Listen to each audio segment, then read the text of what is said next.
Good afternoon. I'm Joseph McCray. I am your candidate for the 6th Congressional District. My district encompasses most of Sacramento County and a portion of Yolo County. If elected, it would be an honor and a privilege to serve. I have 1 minute to tell you a little bit about my background. First of all, I was born in the state of Mississippi, and at an early age, my mother made a difficult decision. She sent me away to Illinois to live with relatives. The goal was to get a good education. I took advantage of that opportunity. After I successfully completed high school, I was inducted into the United States Army. As a military individual, I served honorably for 36 years as a military police and computer security. Upon my return to Fair Oaks area with my lovely wife Pamela of 39 years, we started a small business in the Fair Oaks area. After 10 years with that service, serving as president and CEO, I decided that I would take my time, my talent, my training, and continue to devote it towards serving people. Thus, I decided to become a candidate for Congress. I took a beating in 2012. However, I'm back up and I'm out here again. I request your support for the 2014 November election. Please visit my website at www.josephmccraysenior, that's SR for senior.com. While you're there, please click on make a generous contribution. If you don't feel like making a generous contribution, it's okay to go ahead and make a small contribution. Just come back and make another one right away. I thank you. Thank you. And please vote November the 4th.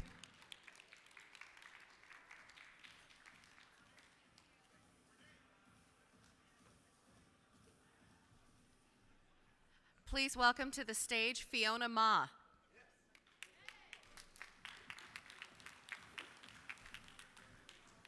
Thank you very much. I'd like to thank APAPA, CCN, all the volunteers, and all of the supporters who are out here today who truly empower the Asian American community over these past couple of decades. My name is Fiona Ma. I am the oldest child of immigrant parents. My parents decided early, since I was good at math, that I should be an accountant. So I went to school for accounting, graduated with my bachelor's, got a job with one of the big 8 accounting firms, got my master's in taxation from Golden Gate University, earned my CPA degree, and then decided to leave the big 8 accounting firm because I saw the glass ceiling. That was 20 years ago. And I feel like my life has come full circle in those 20 years.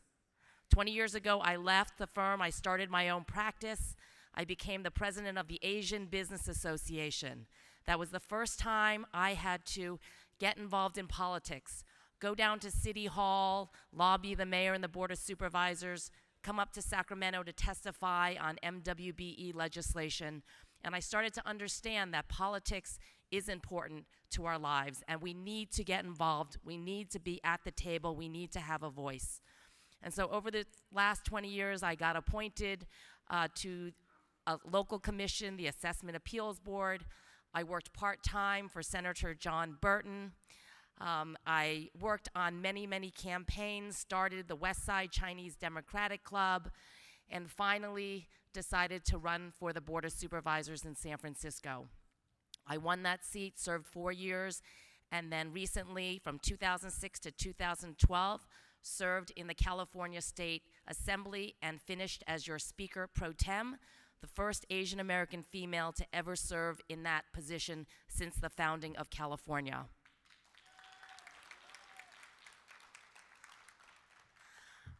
I managed to get 60 bills signed by 2 different governors, so I felt that my time in the legislature was very satisfying, and we made many firsts in the nation bills, and now I am running for the State Board of Equalization. It is a tax board. It is the only elected tax board in the country. And I have to tell you that my parents are once again proud of me, that I am going to use my educational degrees, my experience, and my background to help the people of California. I hope you will vote for me on November 4th, State Board of Equalization, District 2, from the Oregon border down to Santa Barbara, representing 23 counties, including the Bay Area. Thank you so much for all your support.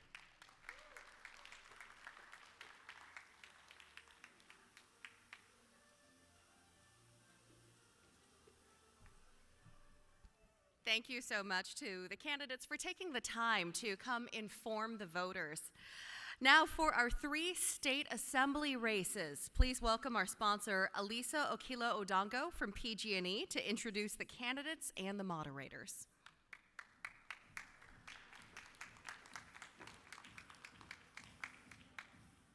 Okay, thank you, Pamela. We at PG&E are proud to be a sponsor of APAPA and have been for many years, especially because of events like this. Every time I attend this event, there's always such a great turnout. So I do want to thank the APAPA organizers and volunteers, Cece Yin, Lucy Oback, Amy Tong, and all the others who work tirelessly behind the scenes. Congratulations on your continued success. Yes, we clap for that. All right. I also applaud all of you who are out in the audience today for taking out the time in your weekend to learn about the issues and candidates that are going to be on our November ballot. I'm excited to introduce the candidates for State Assembly because I've had the pleasure of working with nearly all of them during my time at PG&E. All of these candidates are very civically engaged, and I'm looking forward to hearing what they have to say today. So best of luck to all the candidates. And with that, please join me in welcoming to the stage first the moderators, Stephen Webb, Linda Ng, John Skill, Viliami Tuivai, thank you, and Basim Akara.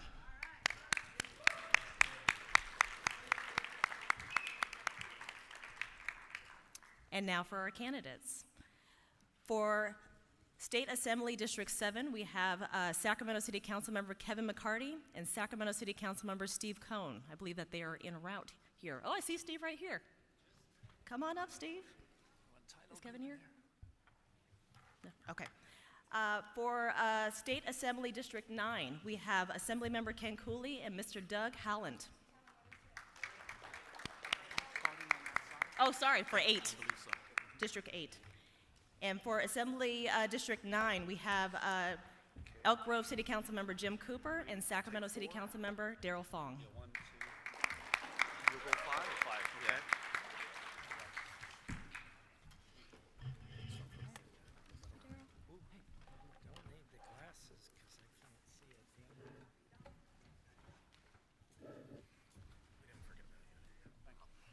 We are going to try something no one else has ever tried in America.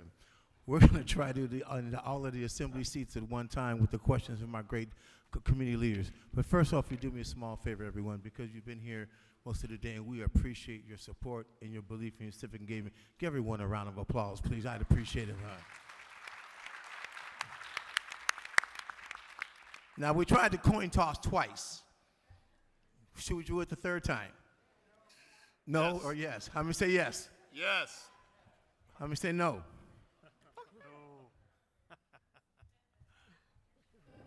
I got all my wash quarters. Here's what we're going to do, ladies and gentlemen, because we have so many of our candidates, if you will. Basically, we're just going to start table to table. Whichever one wins that table, that's the table that will start. So you have Mr. Cooley, everyone on this side, here are the 3 on this side. So they'll decide who will call it, and that will decide the table, and then we'll start with our questions. Is that all right with you? Is that fair enough?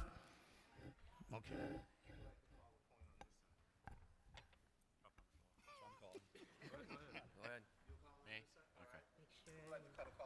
Mr. Cohn. All right, what we call heads or tails? It's a tail, sir. Heads. Heads been called here, tails is here. There you go. Tails it is. Does that mean they go So that means first? this table will begin first. I'd rather they go first. Third time is the charm. Ladies and gentlemen, you see these faces of here of individual leaders. They're the best that we have produced in this room. So please listen attentively to all of their answers, because this is what's going to serve our California legislature and serve you. Here we go. Now, first question. Stephen T. Webb, you'll start here, please, with Stephen T. Webb. Thank you, Roy, and thank you, Apapa. As municipal officers and former mayors running for the State Assembly or being re-elected to the Assembly, how would you introduce a legislation to restore funds to the redevelopment agency to support municipal projects to improve the growth of cities in the state? Would you repeat the question again? It is a long question. I know. Listen carefully. As municipal officers and former mayors running for the State Assembly or being re-elected to the Assembly, how would you introduce legislation to restore funds to the redevelopment agency to support municipal projects to improve the growth of cities in the state? Did everyone understand the question, hopefully? And we'll go back a couple of times. We'll start with Mr. Holland first, if you want to work our way this way. Sir. Well, thank you to Apapa and CC and Regina Yin for this event. And in fairness, you mentioned the word fairness, Rory. There are 4 Democrats and 1 Republican. You're going to need some more Democrats. The issue of redevelopment is one that local governments have struggled with for a number of times over the years, and of course the redevelopment agencies were wiped out. You have examples in both, well, you have Citrus Heights that's essentially engaged in litigation to try and overturn or at least get back some of the money, or at least prevent having to give up some of the money that the state government would like to vacuum out of the coffers. So I believe what needs to happen is if local government is the best determiner of how their city should proceed, then I think probably the first thing that needs to happen is local governments need to have a seat at the table so that they can advise the state on how best to establish a system that works. I also want to thank Apapa and CCN for having this event, and thank you all for coming here. Redevelopment is very important. I believe out of the 5 of us sitting up here, 4 of us, if not the 5th, have local city council experience. And redevelopment was a big tool. It helped get a lot of projects done throughout the region. Redevelopment is needed, and as a local public official, we need to have that. And I agree to re-engage everybody, have the local electeds there at the table, the state at the table, and try and figure out a way to get it back in. It needs legislation. There are so many projects that are languishing right now, and with redevelopment, a lot of those projects in Elk Grove, downtown Sacramento, were financed over the years through redevelopment funds, so it's much needed. So as an assemblyman, I would go ahead and create legislation to try and bring back redevelopment. And it's a critical need. As you drive throughout the region, you see blighted areas that it's been used in. It's been very effective in a number of cities in our region. Thank you, sir. Again, thanks to CC and Apapa for doing this. Being a council member for Sacramento, I've seen the impacts that the loss of redevelopment has taken place, especially for SHRA and some of our challenged areas, and also for our downtown core. You know, for ourselves, we were funding this arena, and some funding for this arena could have came from redevelopment. So unfortunately, that was taken away from us. So we have to fund some more money for the arena. But again, as a Assembly member, I would want to bring it back. This is local control to help control their destiny and bring redevelopment back, especially for challenged and needed areas. Thank you. Thank you, Tim. To the next table, Will. Steve Cohen, sir.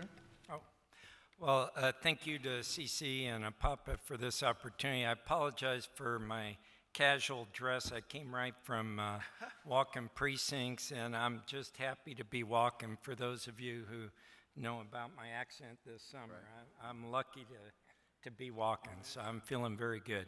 Let me be real blunt about this. I think it was a bad mistake for the legislature and the governor to do away with redevelopment. And I believe it did not produce the savings that they expected because, in fact, redevelopment, when done right, generates revenue for local and for state government. So it clearly needs to come back. There were some abuses. It's clear that we can enact legislation that won't allow those types of abuses to occur, but I can tell you from my experience in the city of Sacramento, It was very valuable, not just for high-profile projects downtown, but also for affordable housing. And by the way, we cannot see the sign, so, I mean, we can see you're holding a sign, but the I'll do the lights best in I our can way. and give you time. Marvin. All right, thank you. Assemblyman So Cooley. wave it. I'm Assemblyman Ken Cooley, and on this issue, redevelopment, of course, is sort of a technical word. It means how cities went about reinvesting in blighted areas. So you have a fundamental problem facing every community in California. As communities age, Carmichael is over a century old, Rancho Cordova, we have a pioneer cemetery. As communities age, how do you reinvest to rebuild a better future? The governor, who is behind pulling the plug on redevelopment funding, has treated redevelopment, if you want to call it that, as a dead start. I think we have to change this conversation, which is something I've advocated for both as a city council member and as an officer of the League of Cities, because in 5 years I went from being one of thousands of council members to a top officer in the League of California Cities before I ran for public office.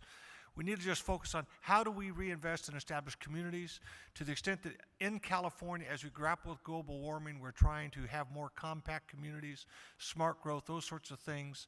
Hey, that's great in theory, but you need a way to pay for that, to bring that development into established areas. I think we need to reframe this as a way to respond to the challenges of our times, to make sure development is compact and people can get to jobs. And I think that's a vital part of it, because to just fix redevelopment, the governor's resisted. Time. But to invest in the future, he's been very supportive. Thank you, Buck, for that. All right, our next set of questions. Linda, if you will please start. We'll go with this side again one more time. Thank you, Rory. This is a very hot button issue. Gentlemen, will you please share with us your opinion of ballot Measure L for the city of Sacramento? Will it help growth or cause potential corruption?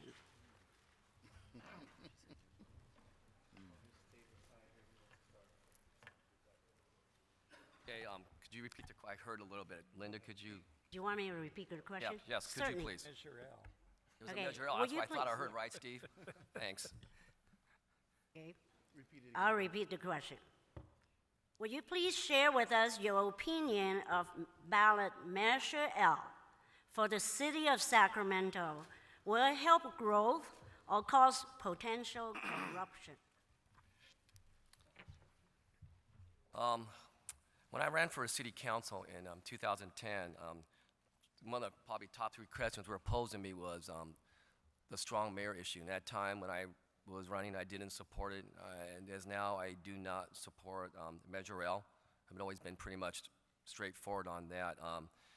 As I've worked in this government, I think the checks and balances for me has worked out. It's a form of governance that I support and have worked within. Now regarding corruption, is it going to be corruption? I can't say it leads to corruption. Could there be some issues? But I think corruption is a pretty strong word. I mean, if you look back how strong mayors have worked out, has there been some issues regarding corruption? Maybe, but I just don't see corruption in being part of it. I think it's just a change of governance and how people are going to govern. Now, whether the authority lays in one person, he or she, that's a concern I have regarding checks and balances. But corruption, I think we have people in place that would prevent corruption. I think there's other issues that I think is going to be debated right after us, right, on this Measure L. So I think that could be for that discussion. Thank you. You know, change is the hardest thing for most people. Elk Grove's a general law city, and as most cities are. And 2 years ago, we just went to a directly elected mayor, and the public wanted that. The public voted for that. So as far as Measure L goes, I think it's in the right arena. It's in the hands of the citizens to let them decide how they want their governance done in the city of Sacramento. And that's really the best thing is to the voters. I think they did the right thing out there. And no matter what side you put your choice on, it's going to be decided come November 4th. And that's the correct area. Obviously, in Elk Grove, they wanted a mayor, and we gave it to them. So to me, that's the most important thing with it. Thank you.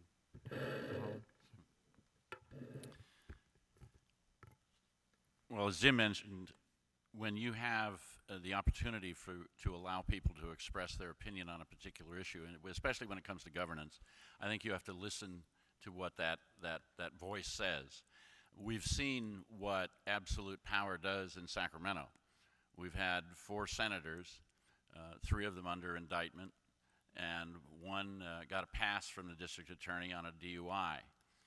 I'm not certain that you can concentrate authority and power and not have a corrupting influence. It may be that you need to be much more vigilant, if you will, when it comes to these types of issues. But here, as I said,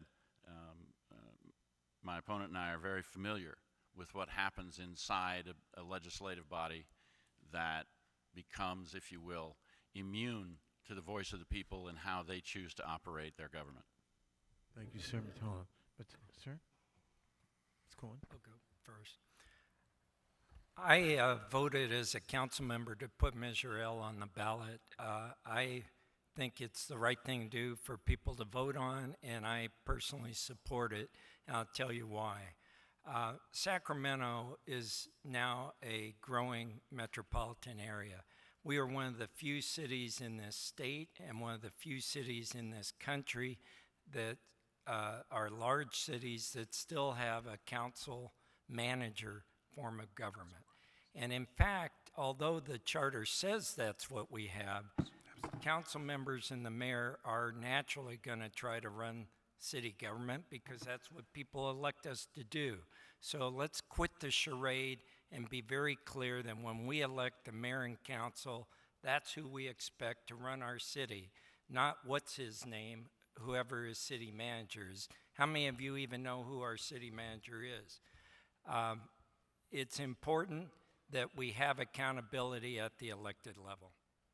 Thank you, sir. Mr. Cooley. Yeah, I want to say, I actually, of course, I don't represent the city of Sacramento, but I support Measure L.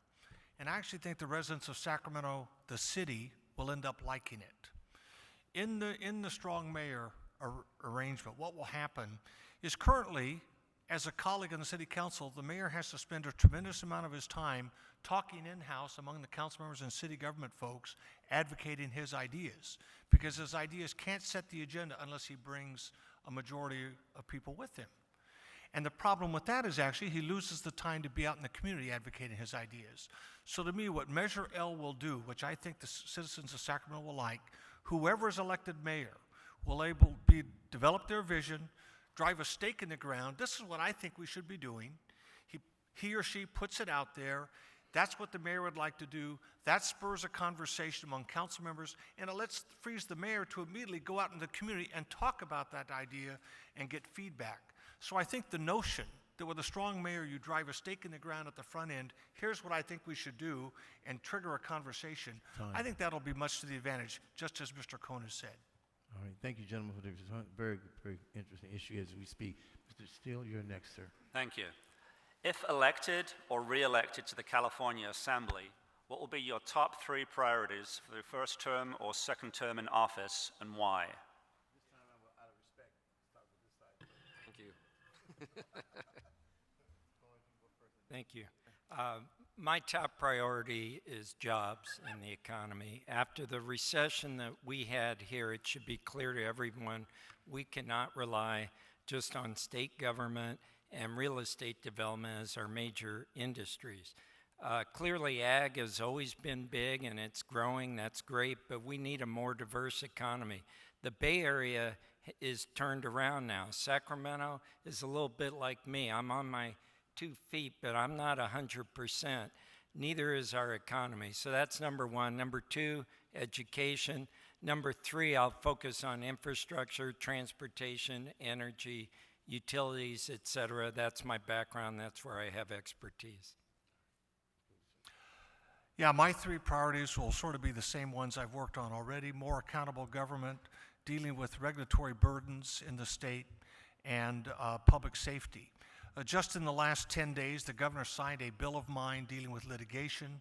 The very next day, the president of the California Manufacturers Technology Association jumped out saying that my work on this bill demonstrates my commitment to reform the difficult regulatory climate in California, that I understand the need to find ways to make regulations less burdensome, reduce compliance costs, such as frivolous litigation, which that particular bill would address.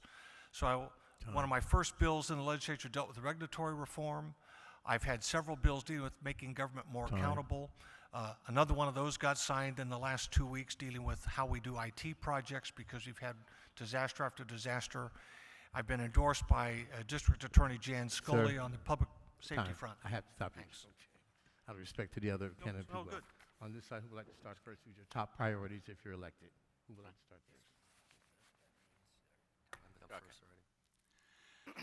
It's interesting to listen. In the previous panels, as well as just now with my opponent, the answer is always more government, more bills, more ideas thrown into the hopper in order to create a level playing field. I think Mr. Cohn has it right, jobs, education, and infrastructure. But that doesn't require a great deal of government oversight, because what we have is more than enough. No one understands better than I that it's not government that creates the jobs that employ our communities. We may have government programs, all of the discussion about making sure that infrastructure is built. That doesn't create the well-paying jobs that our families need.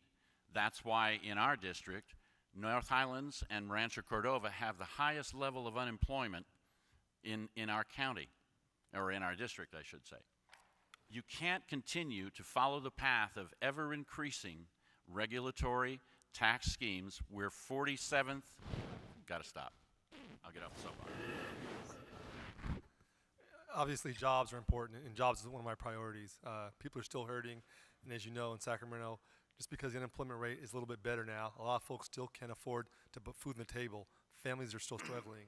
And more important, education. I'm a captain with the Sheriff's Department, been doing that 30 years. I spent 10 years in narcotics and gangs. Saw a lot of folks out there, little kids that I knew weren't going to make it, 7, 8, or 9, that never graduated. For 2 years, I ran the downtown county jail, 2,500 inmates, most of them lack a high school education. They're reading and writing at the 3rd grade level. So education, especially with people of color, is important. You need a high school education. A lot of kids aren't getting that. We've got to do a better job with that.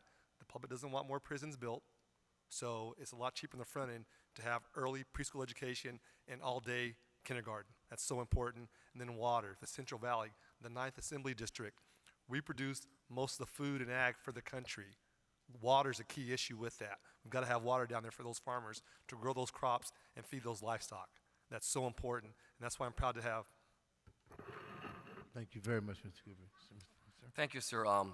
The 3 issues for me, priorities for me is water, our water policy. I've been on the city council for 4 years, and water was my priority when I was elected. And for me, I've been a regional leader on water policy and flood control. One of my concerns is the BDCP or the Twin Tunnels. I've been a steadfast opponent to that. I've been quoted in the B on that. Another one for me is infrastructure and also public safety. But for infrastructure, we are such a backlog of infrastructure that would create many jobs for the economy. And public safety, in my background for 30 years as a law enforcement officer with the Sacramento Police Department, I've seen the issues that have arisen from there. And it kind of ties with mental health issues that's also affecting public safety. So those are the issues that I would focus on at the Capitol. Thank you. Thank you, gentlemen, for that question. Our next, Coach V. Candidates, good afternoon. Viliami Tuivai from the Invictus Foundation.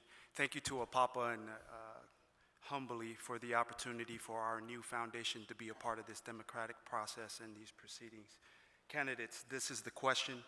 As a newly elected assembly member or re-elected to the assembly, as it pertains to the state budget here, what are the areas of spending will you make recommendations for and why?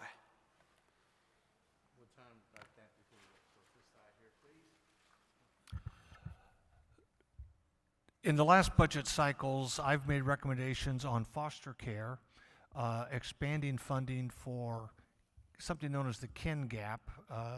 Just the way California public policy has evolved, if you are a stranger and you provide foster care for a child, you receive one level of funding, which comes out of school and special activities for that child, et cetera, but you're a family member, you get a lesser amount.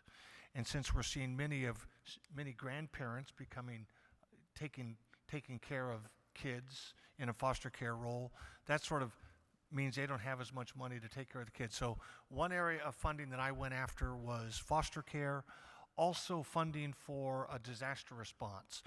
I am in my 2nd term on the State Seismic Safety Commission. I first represented all of California cities dealing with earthquake on the Seismic Safety Commission. Now I represent the State Assembly. I've worked on earthquake issues in various roles since 1976. And I was looking for funding for emergency field hospitals, which give California the capacity to go into a disaster area and within 24 hours set up a 200-bed facility. Top priority, sorry, state budget, where would you put your As I said earlier, Oh. whoops. Oh, I apologize. That's all right. I'm a middle child. I'm used to being forgotten about.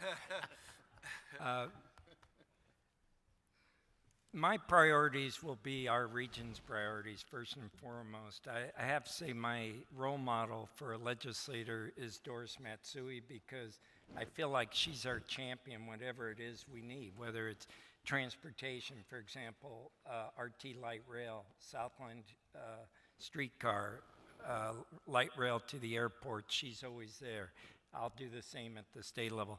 If it's flood control, and it is flood control, believe me, she's always there at the federal level, I'll be there at the state level, and so on down the line. Now, when we talk about statewide, clearly education has to be our top funding priority in my view, but public safety is right up there as well, and that's not just law enforcement, fire, but also flood control again. So those will be my funding priorities. Thank you. Now I believe, and I apologize for that, sir. No This problem. side, if you will, who would like to start? Budget is the issue. My big thing is funding for our at-risk youth, and that's so important. I talked earlier about early preschool and kindergarten. A lot of folks have kids. To get a driver's license, you take a test. To be a parent, you can just have kids, and that's the key. We know if kids aren't reading by the 3rd grade, their chance of succeeding are greatly diminished, and that's so important. As many touches as we can get, and having early preschool helps. Having all-day kindergarten helps. Things like that, and just think about that. If you contact those kids early and get them early on the right track, they're not going to end up in prison. And so many of our kids are ending up there that can't read and write and that are illiterate. And that's really the key. Look at your graduation rates. What's changed with that? If we attack it early and help them, that's going to make the difference in that. That's so important. And I've seen that serving on the boards for Big Brothers Big Sisters, the Boys and Girls Club, and Children's Receiving Home. Interacting with those kids makes a difference. That's going to change things and reduce the need for law enforcement, the DA's office, Health and Human Services, a whole host of issues. And we've got to attack that. And having spent the last 30 years dealing with that, I know it best. Thank you, Mr. Cooper. Who else? Thank you, sir. I'd like to carry bills that would protect the Delta and protect our regional water supply, but make it hard to go forward with the tunnels. I'd also like maybe author bills that would work on regional issues about maybe groundwater control, also in the areas of desalinization and recycled water.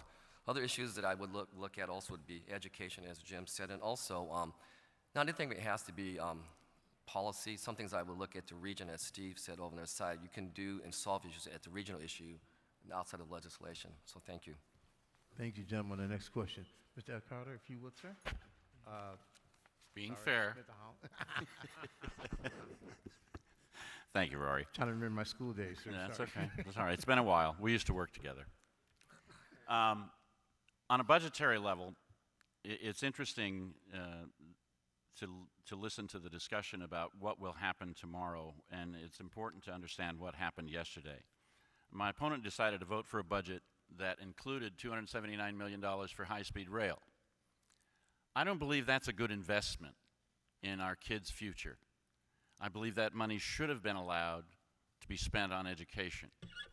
And for another reason, another point there, we have a proposition on the ballot coming up that talks about a rainy day fund. And it's really fun to talk about that here in Sacramento now because we've had a little bit of rain, so I guess we think it's a good thing. It's not, because my friend voted for a bill that puts a cap on what school districts can keep in their reserves dependent upon what the state spends. And what that's going to end up doing is handicapping local districts in their ability to manage their money and their time. And mine's up. Thank you all for that question. Now, Mr. Carr, sir, your question. So as newly elected or re-elected assembly members, what 2 committees would you want the assembly speaker to appoint you to? Did you gentlemen hear that question? What 2 committees would you like the speaker to appoint you to if you're elected?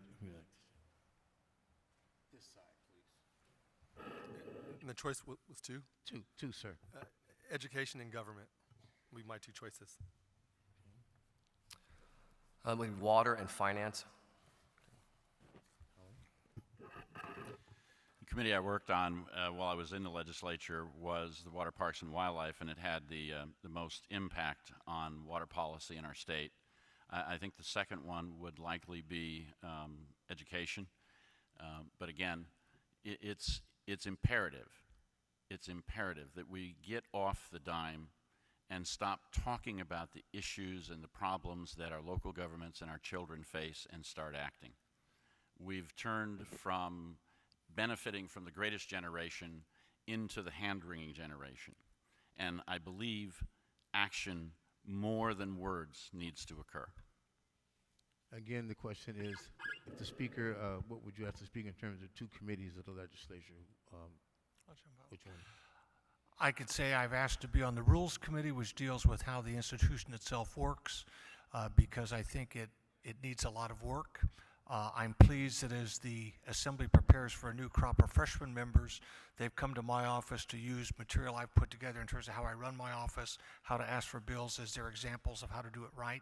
So Rules, number one, and then Judiciary Committee. Judiciary Committee deals with the litigation environment and liability problems generally dragging down the economy. I'm a business lawyer. I'd be delighted to serve on Judish and work on those business climate issues there. Thank you, Mr. Cohen, sir. Well, as a freshman legislator, I don't think Speaker Atkins is going to let me write the budget. So failing that, I think transportation and utilities, close up after that would be natural resources. Thank you, gentlemen, for that question. That was the one important in terms of many of the public doesn't know the speaker made the committee assignments. We're just interested to see what you say. Mr. Stephen T. Webb, we start a new cycle. Please, sir. Thank you very much, Roy. Gentlemen, do all of you believe, let me repeat that, do all of you believe that Covered California is serving the health needs of Californians, and why? Start here.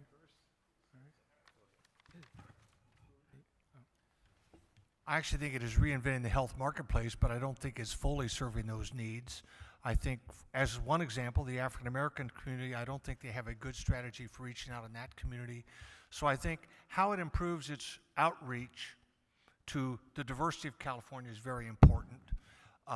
It's not a, so it's sort of a work in progress. I think when you look at the way we have been successful actually in California, we've sort of seen the health marketplace change because of California, the way it's opened the door.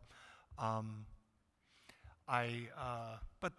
yeah, there's definitely work to be done. I think there's areas that needs to get deeper into communities, and I think the strategy of using community-based organizations in concert with licensed individuals is actually a good move. Thank you, Mr. Cohen. Yes, I believe relative to other states, Covered California is working very well. I agree with Ken, there's room for improvement, certainly in terms of outreach to certain underserved communities. But I think when you consider the short amount of time since the Affordable Care Act was passed, I think it's remarkable, and how large and diverse California is, and how many underserved communities we have. We start out, keep in mind, with the most uninsured people of any state in the union. I think we probably still do, but we've cut, percentage-wise, we don't anymore. So I think it's actually very impressive. If there's anybody here from Covered California, my hat's off to you. I think you're doing a great job, but certainly there's room for improvement. Thank you. I'll go first. Thank you. Yes, I think it's done the best. It's worked out, but there's been some issues with ACA just because it's people to get signed up. And I was there, we were trying to get people to sign up with SEIU, and there was just difficulty with the system. So people are a little bit frustrated. I think it's a work in progress. I think it's worked extent, and my son has health care now, who is 28 now. He doesn't have health care, and he didn't have access once he left my family's plan. So it gave me a comfort of mind that my son would have access to health care. So overall, I think it's worked. I think there's, like other people have said here, more work that needs to be done, because I think it's understanding how the process works and how it's to sign up. Thank you. Thank you, Mr. Phones. Yeah, I think it was a good start. There's still a lot of work to be done with it, but it's better than what we had before. And also, we need more stronger health care for mental illness. Mental illness is a big issue right now. A lot of folks in the downtown jail are mentally ill and wouldn't be there. A lot of our homeless folks have mental illness, and they aren't being treated properly. For many years, this county shut down the mental health center. Instead of us taking folks there in law enforcement, we took them to emergency rooms, and they weren't getting the care they needed. So I think a bigger component on mental illness, because the ripple effect with the jails, the homelessness, will help on a lot of different fronts with that. So that's key to me and critical to make sure we funnel the correct amount there, money and attention on that. That's kind of the hidden secret. And as we all know by the law enforcement stories where family members call for help, law enforcement shows up and it turns tragic, a lot of those can be prevented with a stronger background and more money funneled towards mental health. Thank you, sir.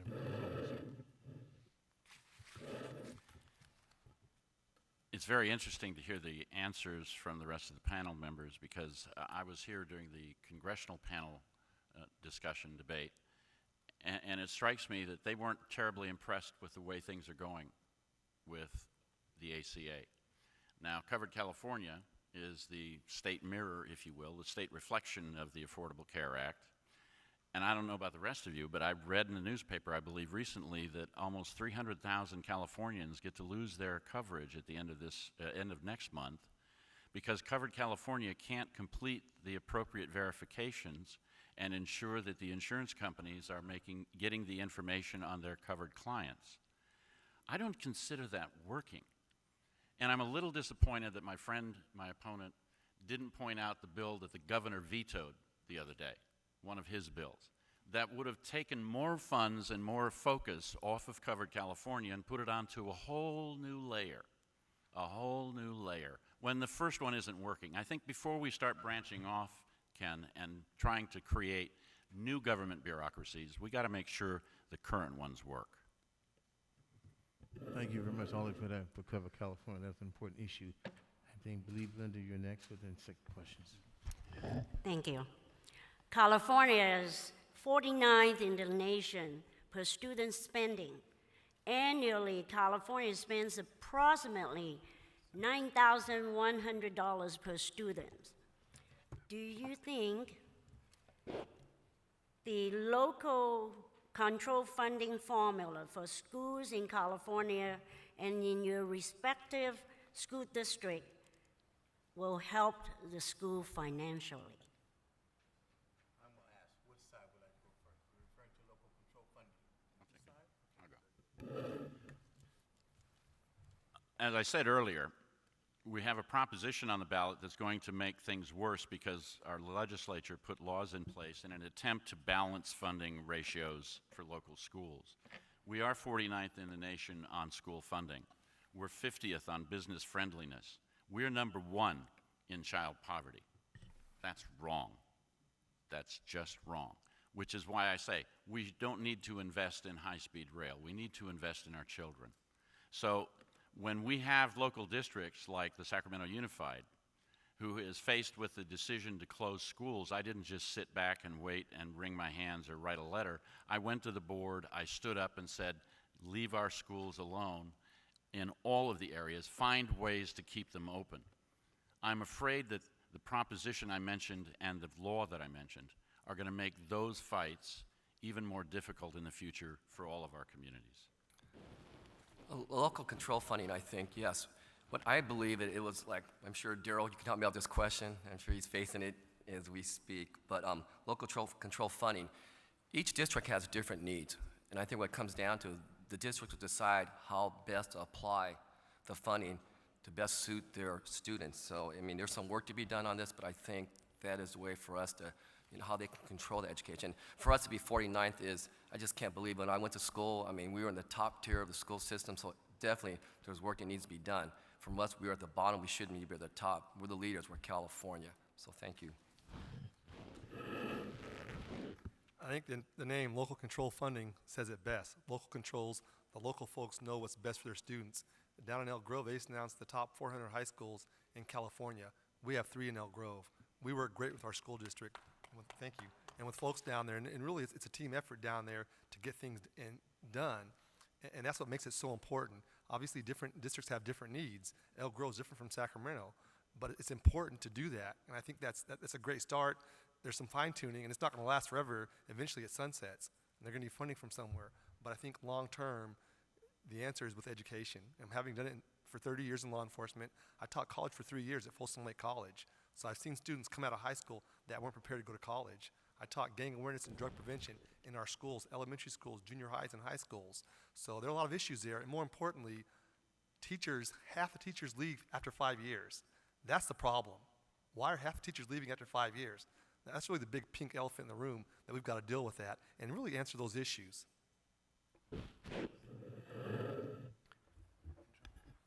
I do support local control funding as long as local districts meet and support Common Core standards. I do think overall we need to have more funding, not just saying exactly how the funding is allocated. The actual pie needs to grow, and in particular, we have really shortchanged career technical education, sometimes called linked learning. There was a bill, I know Darrell Steinberg passed last year, that resulted in a $20 million grant for our region to link schools and students with employers for internships. I think that's important to do more of that because not every kid in school is going to end up at a four-year college. Kids need to have different pathways to fulfill their job training and educational needs. Thank you. Just as I jump into that question as sort of a point of personal privilege, I did have a bill that the governor vetoed. It didn't involve any state funds, actually, none. And it was put together with one of our region's big employers, VSP. And it was an issue that had been lingering for 2 years when I arrived in the legislature. So I took an issue that involved a big local employer, put together unanimous support. I'm sort of a very collaborative lawmaker, sent it to the governor. As recently as the day he ended up vetoing it, I was in the finance department continuing to advocate that this bill made sense, but it did not involve any public funds.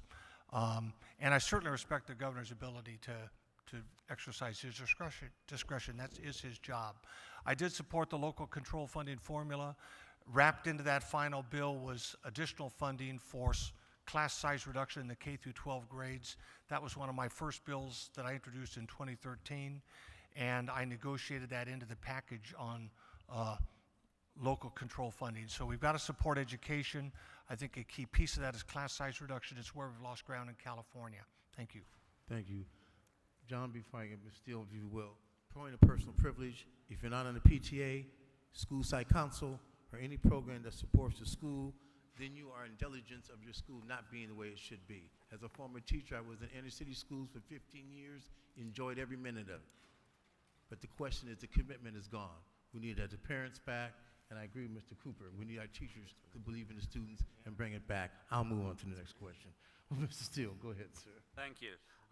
Panel, you previously shared your responses regarding your top 3 priorities for your term in office. But what, in your opinion, is the most important issue facing our communities and why? I really think it comes down to the jobs and the economy. And been running for office for the past year and a half, and resoundingly, when I'm walking out and talking to folks, they're still having a hard time. They're still struggling, paying their bills, putting food on the table. And that's really the key. They can't pay their rent. And quality jobs, not minimum wage jobs. They want to have a good living. Yeah, Affordable Care Act's helping, but really putting money on the table. And like I believe Mr. Cohn said earlier, the rest of California is doing pretty good. Sacramento's not. So that's the number one thing. We've got to do something to reinvigorate the economy here in Sacramento and help folks get good, high-paying jobs. To me, that's critical. That's the number one issue.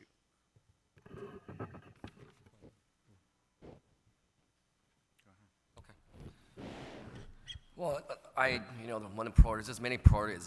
The top priority I would have would probably be the economy. I mean, I am still concerned. I'm a pessimist, but I'm not sure if we're really out of the woods given what the economy has done. So I'm kind of reluctant to say there's a recovery. So, jobs are very important. As Jim said, the Central Valley has not done as well as the coastal cities, and the Inland Central Valley has suffered somewhat. So, it's a priority. How do we keep jobs here locally? So, thank you.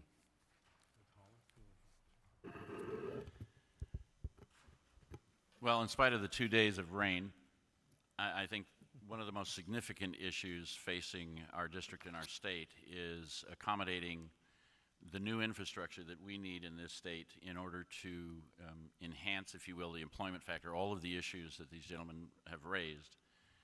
Our current system was built for a population of 18 million. We're now sitting at about 35 million Californians, and we haven't constructed any new water facilities in 40 years. My opponent discussed his tour that he took up in the North State at one of these proposed facilities, and I pointed out last week that that facility was authorized by the legislature in 1994 when my grandson was 9 months old. He turned 21 this year, and we haven't turned a spade of dirt on any new projects. We have asked you to bear the burden of the state's failure to make those changes and make those facilities available so that businesses and families can flourish. We've asked you to cut back on watering, and I've got to stop. Sorry. I think it's got to be the job environment, creating jobs, getting businesses off the sidelines, investing capital here in California. We now have 7 cohorts of college graduates who've emerged in our state economy in a period when it was not producing enough jobs. We have parents at home who don't have sufficient income to support their families, having to work multiple jobs just to make ends eat, so people are scraping by. So I think the sorts of things that will get business off the sidelines to bring their capital to California, which is making government work, greater accountability, reg reform, the kinds of things I've already been working on, and battling against bad ideas that are brought up in the legislature, which is something that I am known to speak my mind. I actually read the bills, think about what they mean, and I'll stand up on the floor of the assembly and say that even when my colleagues don't agree. Well, right now, there's no question that jobs is the #1 issue, especially for our community. I believe growing and diversifying our economy and improving our quality of life are actually interrelated. I don't think you can do one without the other. To create more jobs, we need to make our state and region more attractive for investment, lessening the burdens of taxes and regulation, but we also need to invest in infrastructure and quality of life. 2 local examples. The arena, I wish my opponent were here so he could talk about why he opposed the arena, but I think the downtown arena is just a critical watershed moment for our economy here in Sacramento, and I'm very pleased to have been supporting the mayor all along on that. And it's not just about basketball, and it's not even just about downtown plaza and downtown. We brought in the cream of the crop from entrepreneurs up and down our state wanting to invest upwards of $1 billion in our city. We've never had that before. This is a time for us to seize that moment. And I guess I don't have time for the second example. Thank you. All right, thank you for that. Coach V, if you will, please. Yes, panel. Being that the state of our economy is anywhere between 6 or 8 in the world, yet we lead the nation in child poverty, what is the specific processes that you will implement to start to remedy one of the biggest problems in our state?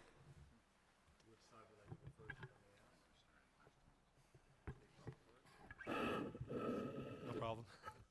I think it comes down, we gotta be our brother's keepers. I mean, think about that. Think about if you live in Sacramento, the areas that have had poverty for years, Valley High, Meadowview, for years. We've got to change that. We've committed so many resources down there, and we're doing redevelopment, but those areas need it. That will make a difference. Child poverty is huge. A lot of kids aren't getting by, they aren't surviving. They aren't going to school, they aren't getting dinner on the table. Look at the food closets. They're record numbers. People are coming to get food because they can't survive. No child should go hungry. And that's important for us as individuals and as human beings to make sure those needs are met and to step up and do that. It goes back to, I keep harping on that, preschool and kindergarten. That will make a difference in someone's lives. They're going to succeed. They're going to graduate high school. They aren't doing that right now. If you don't have a high school diploma, you're not getting a job. That's critical. Everyone's not going to go to college, but you know what? Good educational, vocational jobs out there that people can get. And that's critical. When I go around and talk to kids and do drug prevention and gang prevention, I talk about finish school, no matter what you do. Thank you, sir. Which one? Ms. Paula or Mr. I think the question points to a very significant problem that our state has. That is, notwithstanding the over 3,000 bills on average every year that the legislature decides to gin out, we have an economy that ranks 6th or 8th in the world. Unfortunately, the result of all of those measures, if you will, those bills, is to increase regulatory environments that make small business almost impossible to conduct, which is why you heard earlier one of the candidates talk about all the jobs that are leaving California. And I agree with Mr. Cooper, education's important. But we can have the most educated, most well-rounded students in the world, but if they don't have a job on the outside waiting, then all that education is basically useless. And that's the despair that we send our communities into when we ignore the constant ring that just drags the economy down in our state. Thank you. Mr. Collins, sir. Thank you. As a state of California, 6th or 8th largest economy in the world, concerns me if that's such, how we, the poverty that we are in the level, I think we're the highest almost in the United States for us, be where we are. So I mean, it's a combination of, the education, make sure that the people have access to education, a good quality education. Also, there's jobs and also vocational training that people do not want to go to college. So those are the things that we need to work on, but definitely there's this gap of income that concerns me, the people that they have and they have not. So thank you. Thank you, Mr. Fong. Over to my right, sir. Ms. Cohen or Well, Mr. I'm going to sound like a broken record, but it's jobs and education, clearly. And, just because the problem hasn't gone away doesn't mean that those aren't still a solution, because we haven't done what we need to in those areas. We used to do a lot better in California. Of course, it was easier then.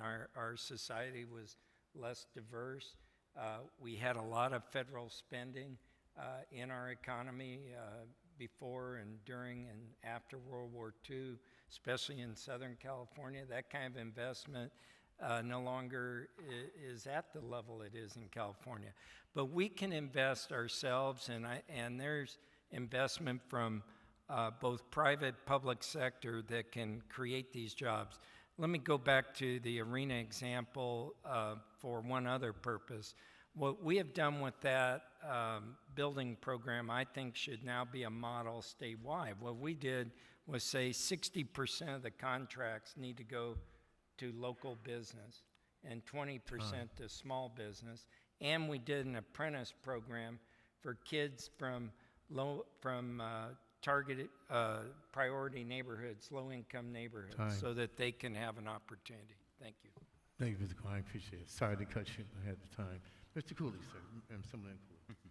I think to address jobs or poverty as affects kids, it is jobs, education, but it's also finding a way to address concrete needs of kids in this generation. So on the jobs front, I've been recognized by my work by the California Small Business Association. I said a few minutes ago how just in the last 10 days, the governor signed a bill which prompted the California Manufacturers Technology Association president to praise that bill, but also my work generally on lifting the burdens on business. I supported the local control funding formula, but also that issue of reduced class size in the smaller grades in an effort to kind of make the educational system work better. In the area of working with kids, I stepped up this year, asked to be chair of the Select Committee on Foster Care, prompted in part because my son and his wife became foster parents this year. Also working on human trafficking, child sexual abuse prevention, which I actually first worked on sexual abuse prevention back in the 80s, so it's sort of a continuation of an issue. But so definitely jobs, education, and then finding ways to kind of ease the burdens on kids. Thank you, Mr. Cooley. Ladies and gentlemen, our final question will be done by Mr. Carr to our candidates, if you will, and then we will allow each of them, because we didn't do in the first part, 2 minutes closing for each of the candidates. So the last question, though, Mr. Carr. With Sacramento Valley being the most diverse, one of the most diverse regions in the nation, What are your plans to promote diversity and inclusion in your district?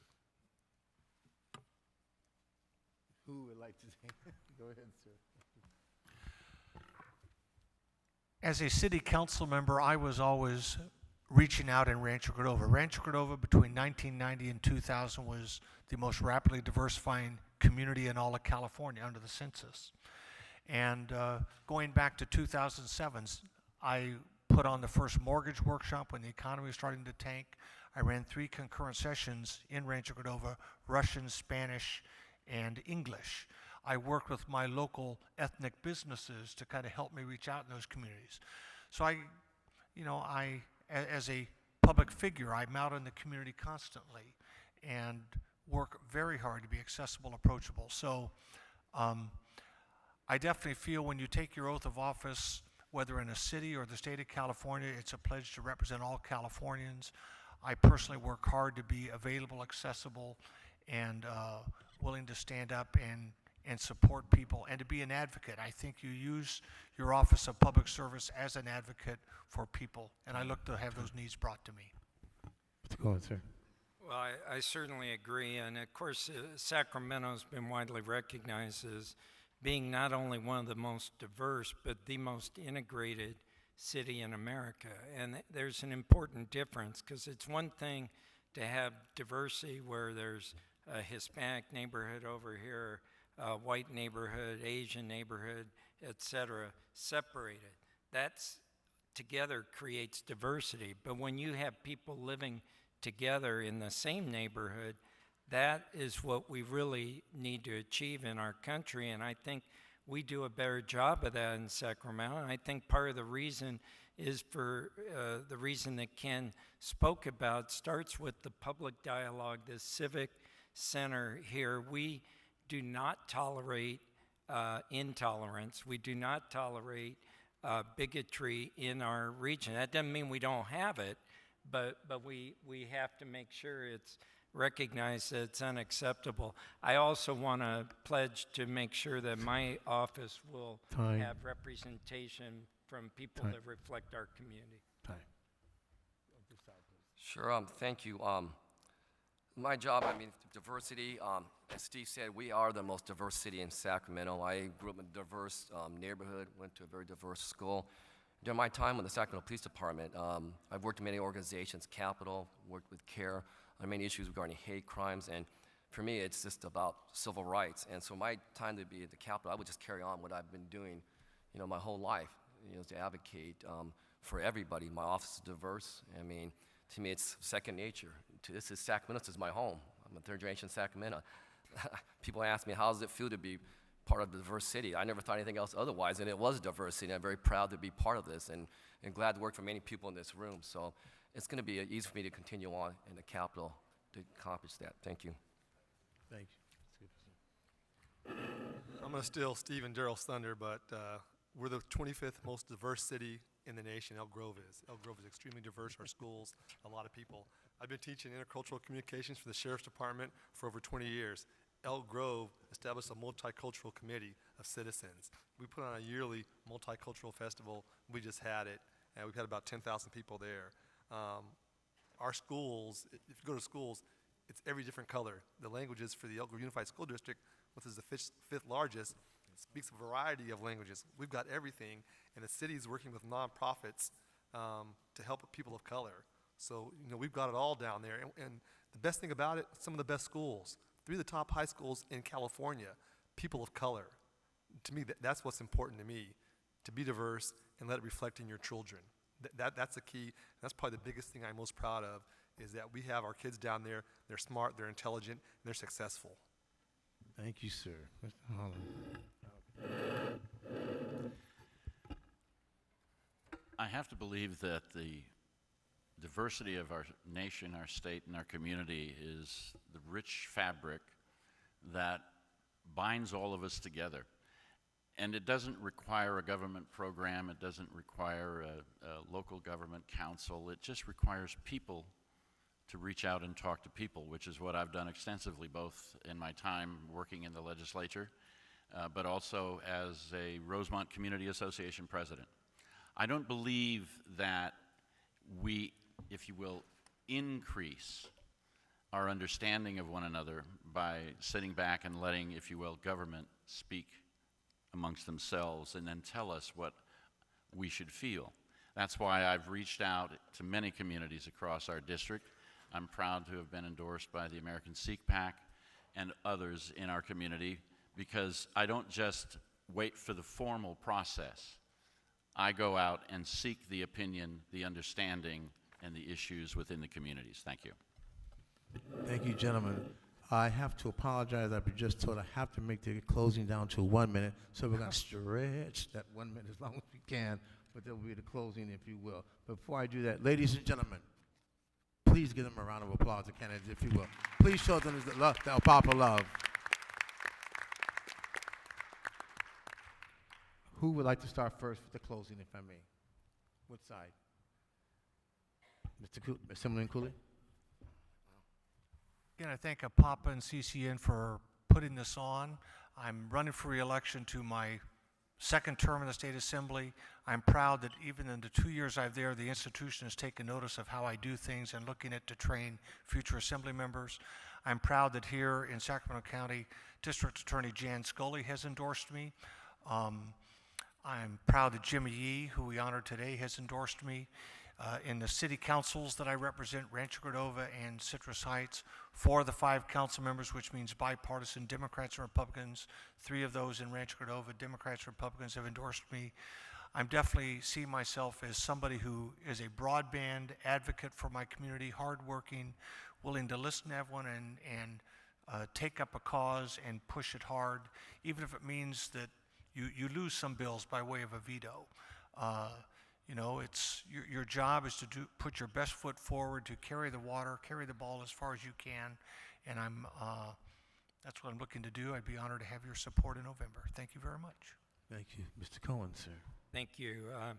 We need proven consensus builders in the legislature. Don't you agree? The B endorsed me saying, Konas disagree with colleagues without being disagreeable, a trait that would come in handy in the legislature. I've been a leader on the council to help small business grow and create new jobs. I'm excited about building a new arena which is creating thousands of jobs and revitalizing downtown. To improve our neighborhoods and quality of life, I led efforts to rebuild McKinley Playground and grow Second Saturday. Now I'm leading the charge to restore police officers and open fire stations. As your state assembly member, I'll work to improve the economic health of our region. Please join Jimmy Yee, all of the Sacramento City Council members in District 7, except my colleague who I'm running against, and all of the West Sac City Council, along with unions and business and environmental leaders, and vote for me for assembly. Thank you. Thank you, sir. To the side, your closing, if you will. Who would like to go first? Thank you, Mr. Fong. Thank you, CC, and everybody for coming today. I'm going to keep it short. I want to thank everybody. I am running for the assembly because it's, again, as I ran for city council, it's public service. When I first ran for office, I didn't take my salary, and it's been a tough time in city council, but I am an independent voice. I think if you looked at my record, I'm working for you to consider your issues, not myself. And I've been endorsed by a variety of people. Doris Matsui just recently endorsed me, a Congresswoman, Senator Darrell Steinberg, County Board Supervisors Don Natoli, Phil Cerna, Senator Darrell Steinberg. And I'll just leave. I know we have other people coming up here. I want to appreciate your time. Sacramento Bee endorsed me again for the general election. They said I've served the Sacramento Police Department, and I will bring a cop's eye to the Capitol. And also they said, I think it's really important that they said that I have common sense and that I'm unpretentious, and that's something that's sorely needed in the state capitol. And to me, that's public service. Thank you. Mr. Cooper. I've been a cop for 30 years at the Sheriff's Department. I've been a city councilman for 14 years, 3 terms as mayor. There's no blueprint for building a city. We built Elk Grove from the ground up and did a lot of good things. Bus system with over 1 million transit riders. That's so important having that down there. I am proud because I'm endorsed by firefighters. I'm endorsed by law enforcement. Every single law enforcement agency in the state and locally has endorsed me. The San Joaquin County Bureau, the Sacramento Farm Bureau, Cattlemen's Association, Association, Dairymen's Association have endorsed me. Supervisor Jimmy Yee, proud to have his endorsement. My entire city council in Elk Grove supports me. The majority of the Sacramento City Council, including your mayor, Kevin Johnson, supports me. I have supports from the building trades and a lot of labor unions. I am so proud of that, to have that. And more importantly, the the state Democratic Party, the California State Democratic Party endorses me. This is about experience. I've been there 14 years. Daryl's a great guy, but that's sends someone with experience to the legislature. 14 years, 30 years in law enforcement. Thank you, Mr. Cooper. Finally, Mr. Holland, sir. Based on the last year's record in the legislature, we could probably use a couple more cops in the legislature. As I said earlier, our state runs 50th in business friendliness, 49th in educational spending, 47th in regulatory friendliness for businesses, and number 1 in child poverty. I believe we reached a crossroads, to use a very overused term. It's time for a change of direction. My opponent tells you about all the endorsements, and it's really great. My opponent tells you how he stands up for taxpayers, which is really great. He tells you about how he stands up for businesses, which is really great. But the record doesn't match the rhetoric. In his first year, the National Federation of Independent Businessmen gave him a D-. The California Chamber of Commerce gave him an F. The Sierra Club gave him an F. And what did we get in exchange for that? We, the taxpayers, basically spent $1.2 million on his operation so that he could come here and say he's for you. I don't think so. I'd appreciate your support on November 4th. Thank you, Bill. Ladies and gentlemen, a personal privilege comment. When I came here from Los Angeles to Sacramento for the opportunity of a lifetime to work in the capital, Sacramento, Elk Grove was one city. Sacramento and Elk Grove succeeded. Elk Grove, according to Mr. Green, is correct. 5th largest district, 3 schools. Sacramento Unified doesn't. Something happened in that transition. That's something else all of you need to think about. I'd like to thank OPAPA and CCN because these individuals represent the very best, your voices in the legislature. Please give them a round of applause for the effort and their service.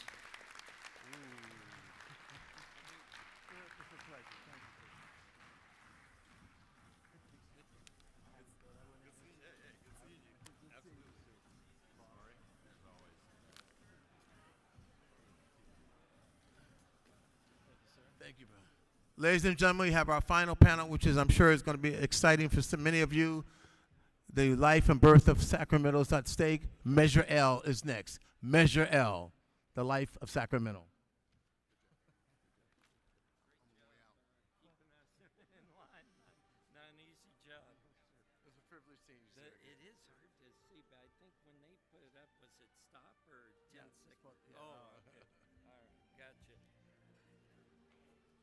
Please take a moment. Measure L is next.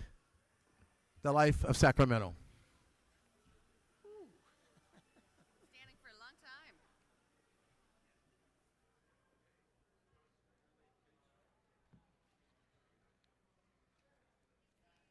All right, it is time now for our final debate of the program. It is on a local measure that would be a major turning point for how the city of Sacramento is governed. Please welcome our sponsor, Mary Yin Liu of Golden Arches Enterprises, to introduce the speakers now for and against Measure L.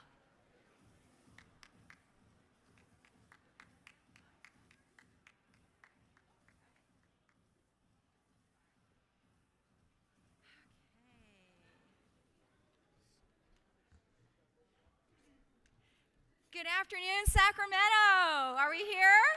Yeah. This is the 9th inning stretch, and we're getting ready for Derek Jeter just to finish off a great season, a great career with the 13th annual APAPA Forum.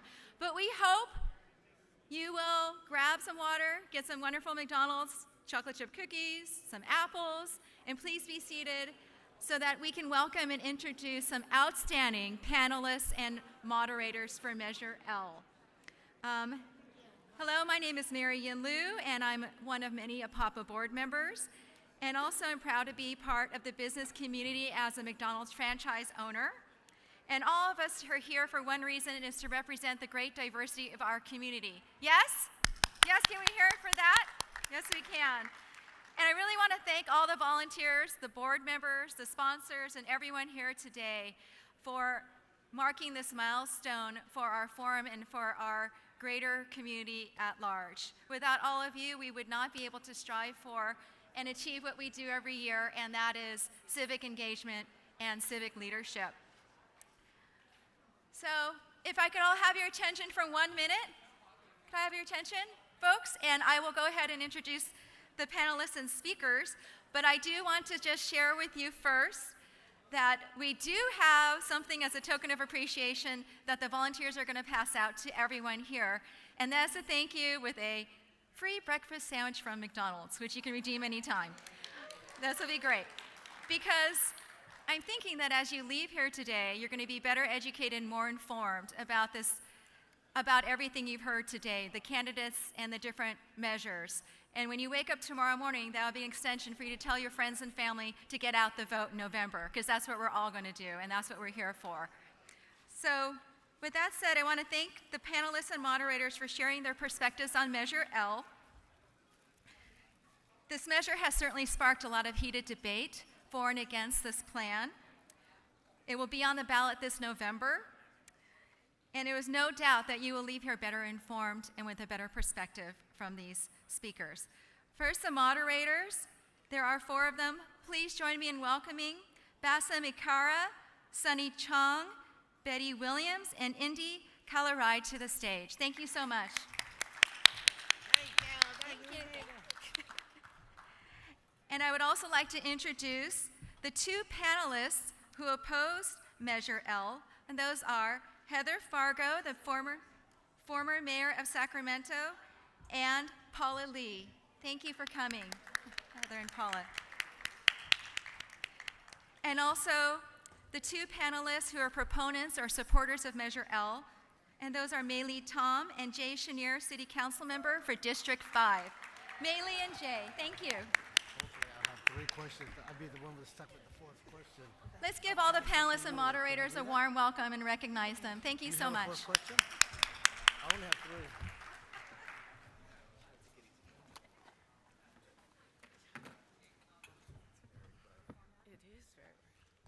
Good afternoon again, ladies and gentlemen. I'd like to make the last personal comment so we can get right into the debate of this life in the city and the future of Sacramento with 4 of our distinguished, if you will, first proponents and our panel.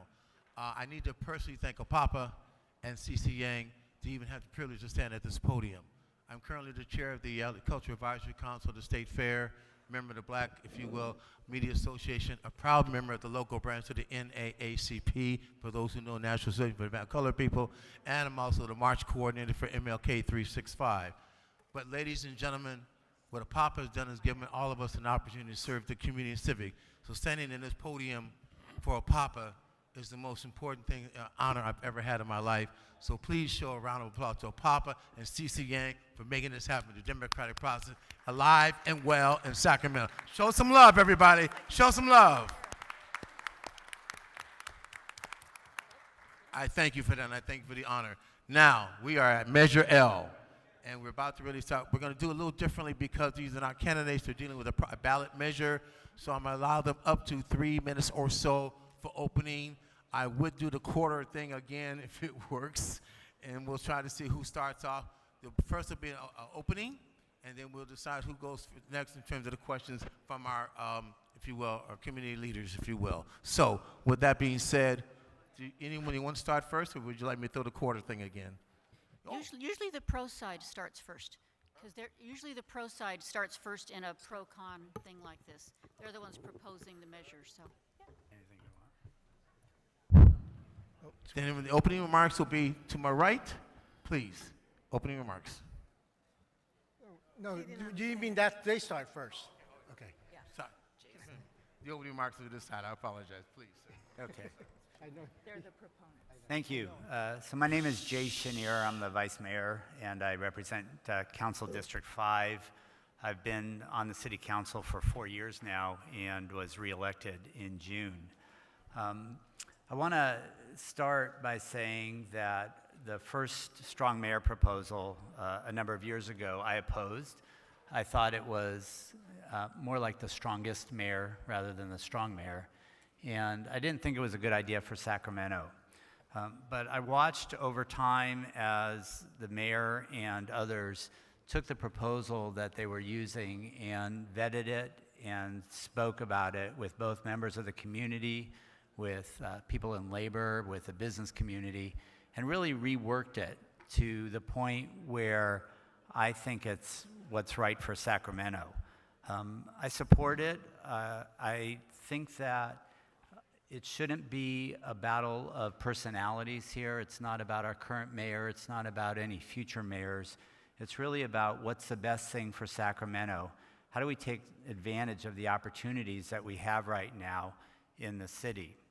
I also, during my campaign, and I want to be really clear about this, I said that I was not going to actively campaign for this initiative. But I've been to 3 of the debates so far, and frankly, I think a lot of the discussion has not been very good. It has not been fair, and there's a lot of slogans and jargon that have been tossed around without the discussion that we really need of, is this the best thing for Sacramento in the future? So when asked, I decided to do this one debate. I'm looking forward to it. I know that this is a very, very important issue for the future of the city. And for me, my support really comes down to one fundamental thing, and that's accountability. If someone is running for mayor, whomever it is, and they tell me that these are the issues I'm going to work on and this is what I'm going to accomplish, I think it's critical that they have the tools to be successful. And if they're not successful, they can be voted out of office. That's kind of the bottom line. I don't think the system right now provides the tools for the mayor as head of the city, as the only citywide elected official, to really be successful in the things that he or she puts forward. So I'm looking forward to questions from the panel. We will get into, I'm sure, a lot of details about the initiative itself. But again, for me, it's really about accountability. It's about a whole city voting for an individual with a vision. And it's about that individual having the ability and the tools to carry out that vision. And I just don't think that's the way it is right now. Thank you, sir. Mr. Tom. Good afternoon, and I first want to express that I feel very privileged to serve on this panel with the former mayor, Heather Fargo, with Paula Lee, with the League of Women Voters, who I always have respected, and with one of my favorite city council members sitting next to me. As all of you know, I come from primarily the legislature, but I served as the CAO of the Assembly, which is very similar to city manager of a city. But in my case, I reported to the Speaker, because the Speaker was elected by the members of the House to serve as the executive in managing the Assembly. So I'm very familiar of the role that the city manager plays. In the California legislature, which I also was very involved with, it's a system where it's the legislature and then the governor who serves as the executive officer, and the governor is responsible for managing the state of California. So with that being said, Jay kind of expressed the same feelings I had when this proposal was first introduced early on. I also shared some of the same fears and feelings that maybe some of you feel about this proposal of changing the charter. But again, like Jay, as I saw the charter move forward, as I saw the modifications, as I saw the broader coalition of input into this Measure L, I started to understand why it's time and why it's important for Sacramento, and most important for the voters of Sacramento. But those of you, and you know, I'm here talking to so many of my peers, know that whenever I take part and support an initiative, the first thing I do is say, how is this going to impact my community? So what I did was I took a quick survey among some of my local colleagues here, over 20 of them, and I asked them to name me the 3 city managers, 3 previous city managers, or 3 city managers of Sacramento. Unfortunately, no one passed the test, but everyone was able to name the 3 mayors. The only one who came close was really Sonny. I think he got 2 of them, and he took too long to try to think of the third, so that was about it. But you know what this showed me? It showed me there's a disconnect. There's a disconnect with our community, with the person who's making decisions on how the city is run.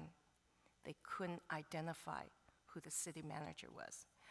So I also decided then I would research it a little further and talk to colleagues who worked in San Francisco and Los Angeles, the 2 cities with the highest concentration of Asian Pacific Americans, to ask them why they felt the executive mayor form of government worked for them or worked for the Asian Pacific community. And the consensus that I got from the number of individuals I spoke to, in fact, I just spoke to one from Oakland, Jeanette Dong, I had a conversation with her. She said, you know, among the LA and San Francisco peers, they said the mayors are so visible. The mayors are everywhere. And the Asian community generally does not participate too much with local government meetings. So they use the opportunity to see the mayors at events to establish a close relationship with the mayor. And the mayor is the one who's the executive officer of the cities. And the consensus among these leaders was that the mayor-constituent relationships allowed their communities to have greater access, better results relating to policy issues that directly affect their communities. Secondly, they said, we're able to encourage and advocate for more diversity on staff because we feel that the representation of staff within the city should reflect the demographics of the city. And we found that our relationships with this mayor, who's able to have input with city staff hirings, made a difference in the diversity composites of staff. I heard claims also that neighborhoods may be disenfranchised if we passed Measure L. But currently, I haven't found many vehicles available to our ethnic communities to have access to the city manager. With that being said, just recently there was a major redistricting issue that took place that I participated in. It was the first time that there was a coalition of neighborhood groups and ethnic communities who came together to actually advocate for retaining the Med Center in Oak Park. And even though the proponents far outweighed, the opponents far out, I'll just finish this thought, the opponents on this issue, or I think I mixed it up there, the opponents far outweighed the proponents of making this move. The city council voted against all of our community input and all of our ethnic communities. I'll leave it at that for now. Thank you very much. If I may, please, to the opponents of it, who would like to start, please? Okay, I'm Paula Lee, co-president of the League of Women Voters of Sacramento. When this first came about, this idea of a strong mayor, the League of Women Voters decided to do a study of city governance, and we studied both the strong mayor structure and also the council manager form of government. At the same time, the mayor and the city council appointed a citizens charter review committee, and they also looked at this proposal. And both the League of Women Voters and the Charter Review Committee both came to the same conclusion, and that was that the city of Sacramento is better suited to a council manager form of government because we are a city of neighborhoods. And while the proponents claim that there's a need for more accountability, nothing in the proposed measure addresses accountability. In fact, the strong mayor system would diminish transparency and accountability by concentrating authority in one person, a mayor.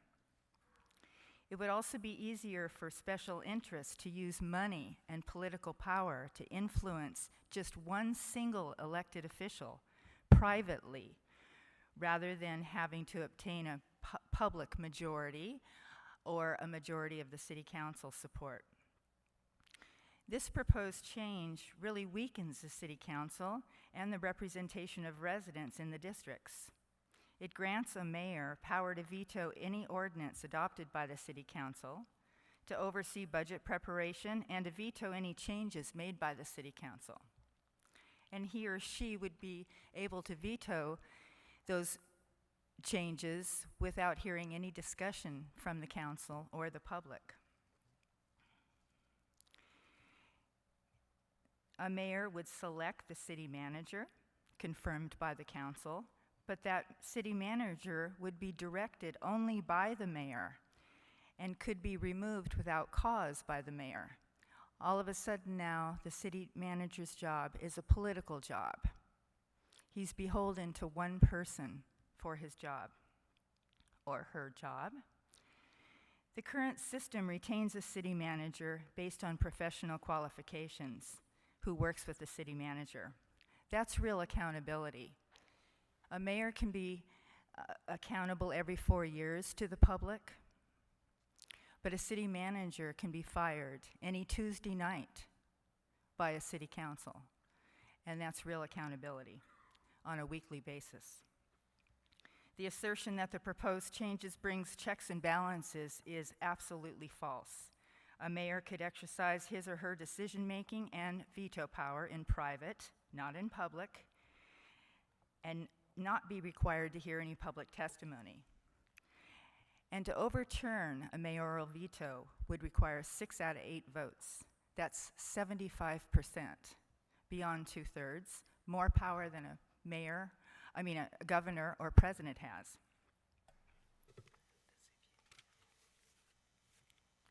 This also means that a minority, in effect, would control the council because a minority could hold things up. These other elements that are proposed, both the pro speakers just said that they weren't big fans of this proposal when it first came out, but they are now. Well, the only thing that we see that changed since the first proposal are a lot of good government words that were thrown in and a lot of what we call sweeteners: ethics, checks and balances, accountability, redistricting commission, sunshine ordinance. The League of Women Voters thinks all those things are good ideas, but all of them could be enacted right now under the current system.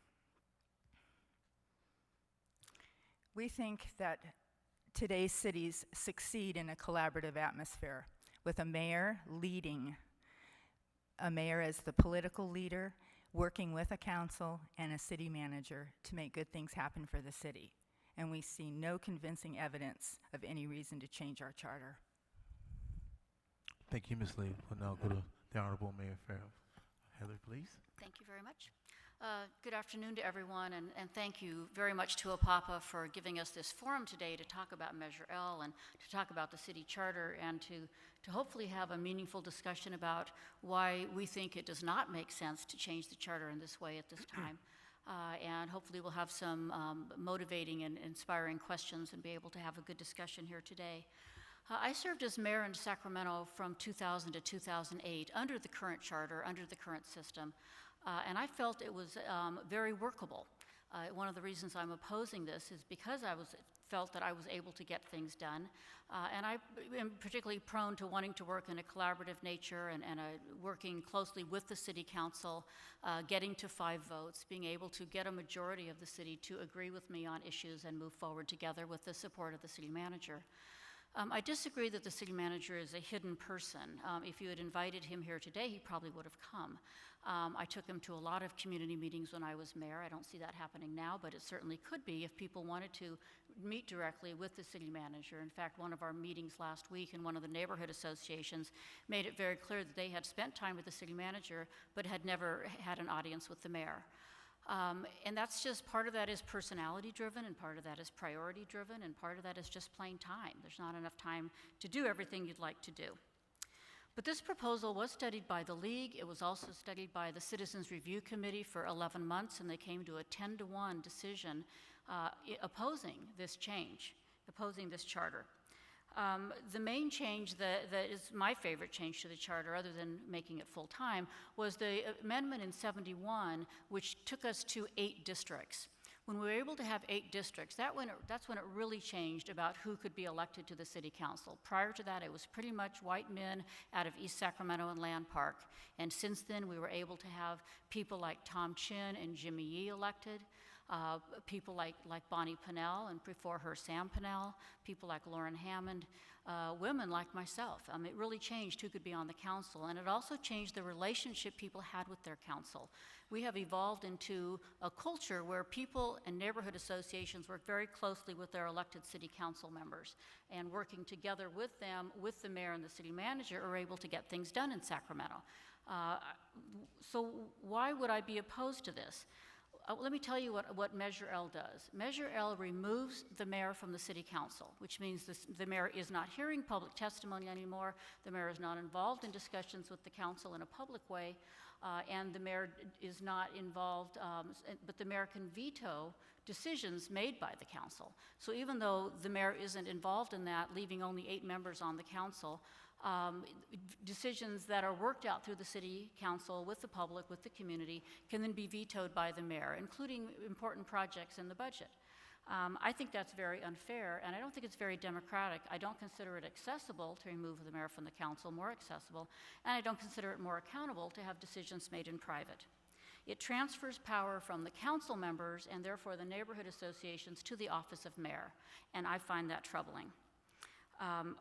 The concern about being able to fire the city manager means that the manager really doesn't work for the entire city council anymore, as he currently does, but works really exclusively for the mayor, which means the mayor needs to really like your neighborhood and your project, because your advocate has been shifted away from your council member and to the mayor.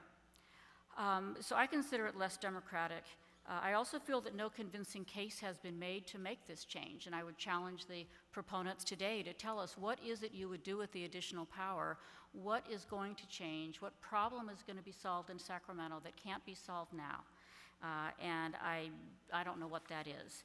The shift from professional management to political management concerns me, and I think it should concern you as well.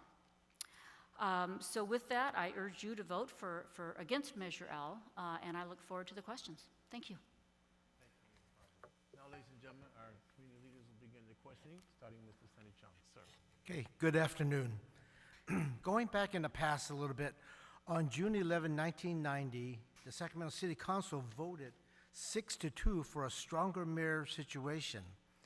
Voting yes at that time was the Mayor Ann Rudin, Heather Fargo, Joe Cerna, but 3 out of the 4 county supervisors voted against it and the measure died. So the question is, given the fact that now Ann Rudin and Heather Fargo are against this measure, the strong mayor, what is the difference in the time and the climate or the system between 90 years ago, 20 years ago, and now? In other words, what is the present circumstances or climate that prompt you to take the position that you do now? Is that just for me, or is that for all of us? No, it's directed to. It sounded like it was just to me, so, okay. I saw the article that this is from. Somebody, Rob Turner, I think his name was, is an author, and this was in a Sacramento Magazine article that I read today. And I talked to Mayor Rudin about it because neither one of us can remember this vote. So I don't know if it's not true or if he's referring to what we called at the time the city-county consolidation, where the city and the county were looking at consolidating together. And it was, at that point, it was before Elk Grove, before Citrus Heights, before Rancho Cordova. And I did at that time support the consolidation of the city and county together into one government. But that's not what we're looking at here. I think that time has passed with the 3 new cities, and now we finally have a majority of people living in the county live actually in cities, which I think is a very positive thing. I believe in cities very much. I don't think we'd ever get the votes to put this on the ballot again. It did go on the ballot, so I'm not sure when you say the county supervisors didn't vote for it, I'm not sure what you're referring to because I'm out of time.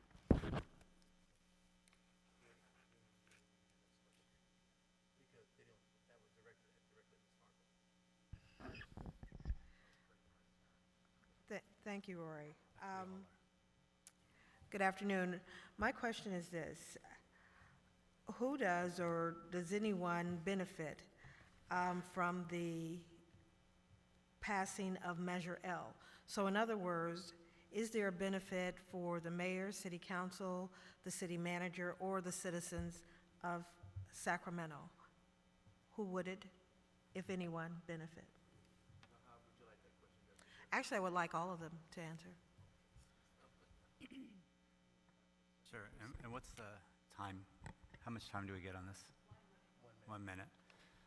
So I think the city benefits. I think this is one of the most exciting times that we've had, certainly in the time that I've been in Sacramento. I moved here in 1981. I think the possibilities that we have are really laid out before us because of what's going on downtown with a, albeit slowly, rebounding economy.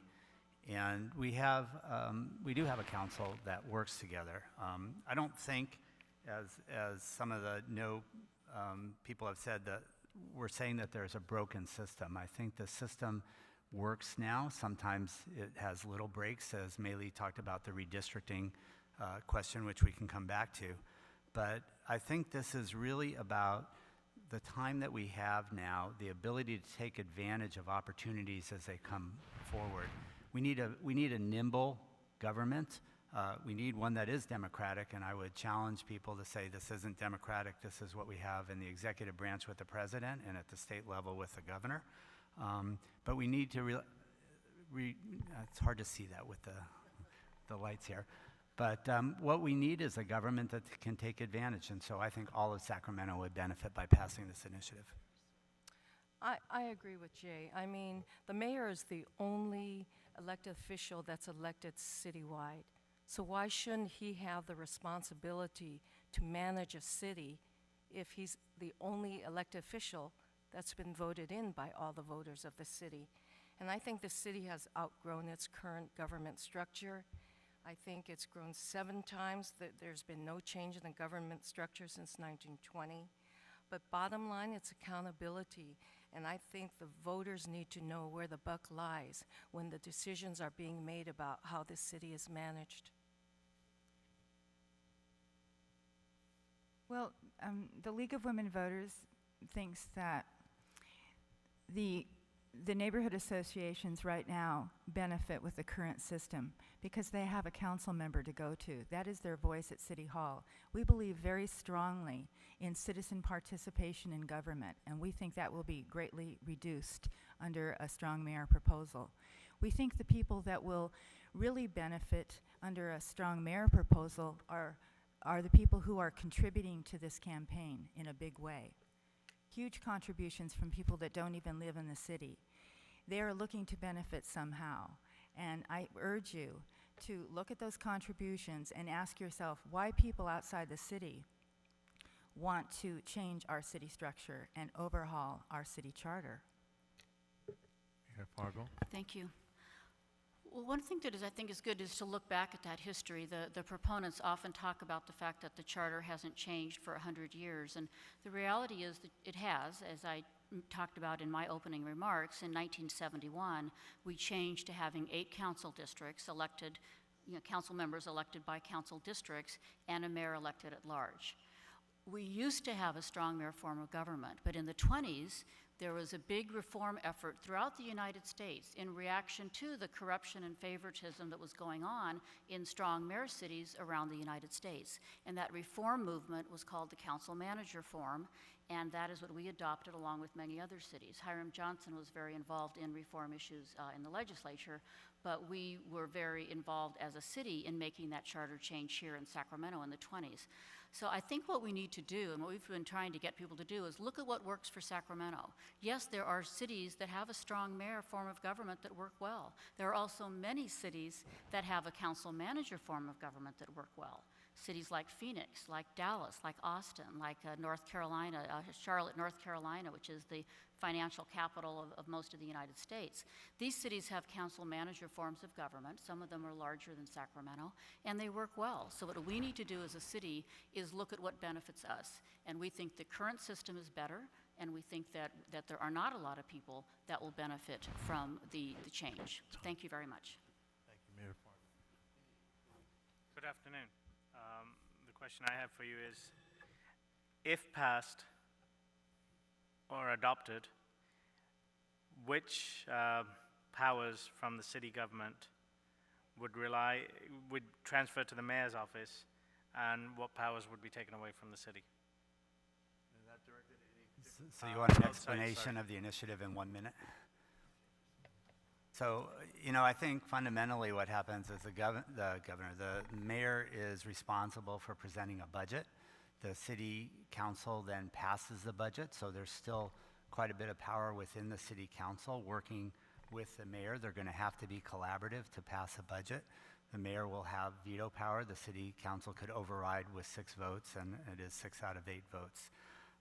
There also is a neighborhood advisory committee, there's an ethics committee, and a redistricting committee. I think these are a lot more than sweeteners or fluff. The fact is the council has not done these things under either the current council or past councils. The fact is that even if we pass something today as an ordinance, a future council could come back and undo it. So you could have no ethics committee, you could have no neighborhood advisory committee. I want to be really clear about this relationship also between the council members and their districts. Nothing will change between my relationship with my district that I have now. They will still come to see me when they're upset about something, and they will still expect me to advocate for them at the council, which I will certainly do. Thank you. There's 2 components that I think really impact our community. One, the establishment of the neighborhood advisory body, because it gives, I believe it will give our communities a chance to have a stronger voice, because there'll be an existing structure and process for us to have more direct access in terms of city decisions and policies. Secondly, the formation of an independent redistricting commission is very important to our community, the Asian Pacifics.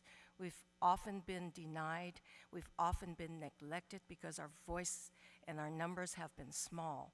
But with taking the self-interest process of redistricting, no offense, Jay, from the members of the city council and having an independent commission draw fair and objective lines meets the needs of our community. Thank you, Ms. Tong. I believe the question was what powers will be transferred to the mayor. That's correct, from Okay, the city council. at this mayor. point, we don't know whether the Neighborhood Advisory Committee will be reporting to the mayor or to the city council. And so that ordinance has not been drafted, and since it's going to be an ordinance, it could be vetoed by any mayor that chose to, along with the other, what has been called sweeteners, but the Ethics Committee as well as the Redistricting Commission. They're a little problematic in that we don't really know what's going to be in there yet. The powers that will be transferred, one is the writing of the budget, although frankly I'm convinced that that will still be done mostly by city staff, and I'm hoping that it will be done with input from the city council. And then the other major power which is transferred is the ability to fire the city manager. Those are the main powers that are that and the veto ordinance. Those are significant changes from what we have now. We do not have a veto now. What we have now is a collective, collaborative process where 5 votes, regardless of who they are, a majority decides what will be passed by the city council. Thank you. Thank you, Mayor Fargo. Yes, as Heather said, most of these sweeteners that have been added, there are no details at all. There's no details about how they will be implemented. And the League feels that neighborhood associations and the neighborhood movement that was started many years ago has been very effective for our city. And to replace real neighborhood voices with an appointed neighborhood advisory committee that we don't have any idea how it will be implemented, who will choose these people, we think it's really better to have the neighborhood voices themselves through the neighborhood association going to their council members, and that would be a more direct voice to City Hall. Thank you, Ms. Ling. Regarding various city contracts and city proposals, does Measure L give the power to approve or disapprove solely to the mayor's office, or go through the current process of city manager, city council, then mayoral approval? Who do you direct your question to from there? All. Do you want to have them start, or? I'll go ahead and start then. My understanding of what I've read so far in the proposal is that the contract process hasn't necessarily been changed yet, but currently, when I was mayor, the threshold for allowing the city manager to approve contracts that didn't come to the council, and it isn't going to the council and then the mayor, it's the council with the mayor now, was $100,000. I believe it's currently at $300,000. So my assumption is that the mayor working with the manager in the future under this proposal would at this point have up to a $300,000 threshold to approve contracts that would not go to the council. And if it was over $300,000, it would go to the council. And maybe Jay or someone can correct me No, if that's I not. think that there's no change in that. It's as it is today. But it is up to $300,000. That's correct. That could be approved by the mayor without And public it's input. 300,000 that could be approved by a city manager that wasn't elected by the Correct, but the 300,000 is currently established by the council. And I think what that shows under the current system is that this council has faith in the city manager, that you don't give someone that much authority. I mean, the city manager does contracts that have been approved by the council or that are in line with what the council is asking to be done. The manager is not an independent entity. The manager is hired and fired by the city council. And then what changes under the strong mayor proposal is that the city manager is now a political job. And so with that $300,000 contract authority, either the city manager or the mayor could use it to give contracts to anybody they wanted without any public input, without the council approval. And we just think that's not very healthy for governance. Yeah, so we keep talking about the city manager becoming political and not professional. There's nothing that says that the appointment of a city manager won't be appointing someone who's professional as it is. And, you know, just to be very blunt and honest, anyone who thinks that the position of city manager is not political is just kidding themselves. This is a position that for years has required 5 votes to stay in office. This is someone who, we've had many city managers, some have been weak, some have been strong. The very strong city managers have leveraged council members and have stayed in office by withholding things, by giving favors out. There's no difference in that. The question is, do we have the right people in the right places, and who are we electing to run the city and to manage the city? And if we don't like a mayor and they're not doing their job, then let's unelect them the same way we unelect a president, the same way we might unelect a governor. I don't see any difference with that. You know, and as far as the $300,000 threshold, we have so many contracts running through the city. I don't think you want the council debating contracts that are below $300,000. It would take far more time than we have to do something like that. It's not a matter of who the city manager is at that point. I just have to say, I was Chief Administrative Officer of the Assembly, and yes, it was a political appointment, but let me tell you, it was made very clear to me I had to serve all 80 members of the Assembly. And in the role that I played in managing that House had nothing to do with politics. It had to do with managing the House in the best way possible. Okay. Part of Sonny, if you will. Measure L has the Independent Redistricting Committee, the Sunshine Ordinance, the Neighborhood Advisory Council, and the 3-term limits for the mayor. So my question is, to the people on yes on L, what are the advantages and benefits of the features? And I know you've touched on some of it already, but, and to the people no on L, what are the disadvantage and drawback to the above features that's part of Measure L? Directing the question to, just on all sides. I thought it was their turn to start. Oh, okay. The drawbacks to the neighborhood To the part of the measures, maybe the Sunshine Ordinance, the 3-term limit for the mayor, and the Neighborhood Advisory Committee. I guess I don't think at least as far as the League of Women Voters position would go, I don't think that we think there's a problem with those. The issue is we think that they could be done now. So if there are important things to do, So you're if not we want opposed to any of those features then? No, as far as I know. Has there been any opposition? Yes, that is. And so what are the advantages and disadvantages? Wait, I just want to say that League of Women Voters does not see any disadvantages in those things other than the fact that there's no details about them in the charter, and and the fact that under a new proposal that they could be made into ordinances, but they could be vetoed depending on what one person likes or doesn't like. And I just want to say that while I'm sure the city manager is a professional, under a new system, when you're working not for the city council anymore, but just for one person who has the ability to fire you without cause, you are beholden to that one person for your job, and it's different from working for a city council. So I want to go back to this neighborhood advisory committee, and I think it's actually a great idea because I was the one who put it in. So, and we didn't put a lot of details in because we do want neighborhood input as we figure out what that looks like. I mean, I have made some assumptions about what it would be like. We would go to neighborhood organizations that are, credible, that have leadership, talk to them about how to do this. I think it's critically important to actually put that in the charter and require that we have a neighborhood advisory committee. Right now, we do have very, very strong neighborhoods, but we have a lot of unrepresented areas as well.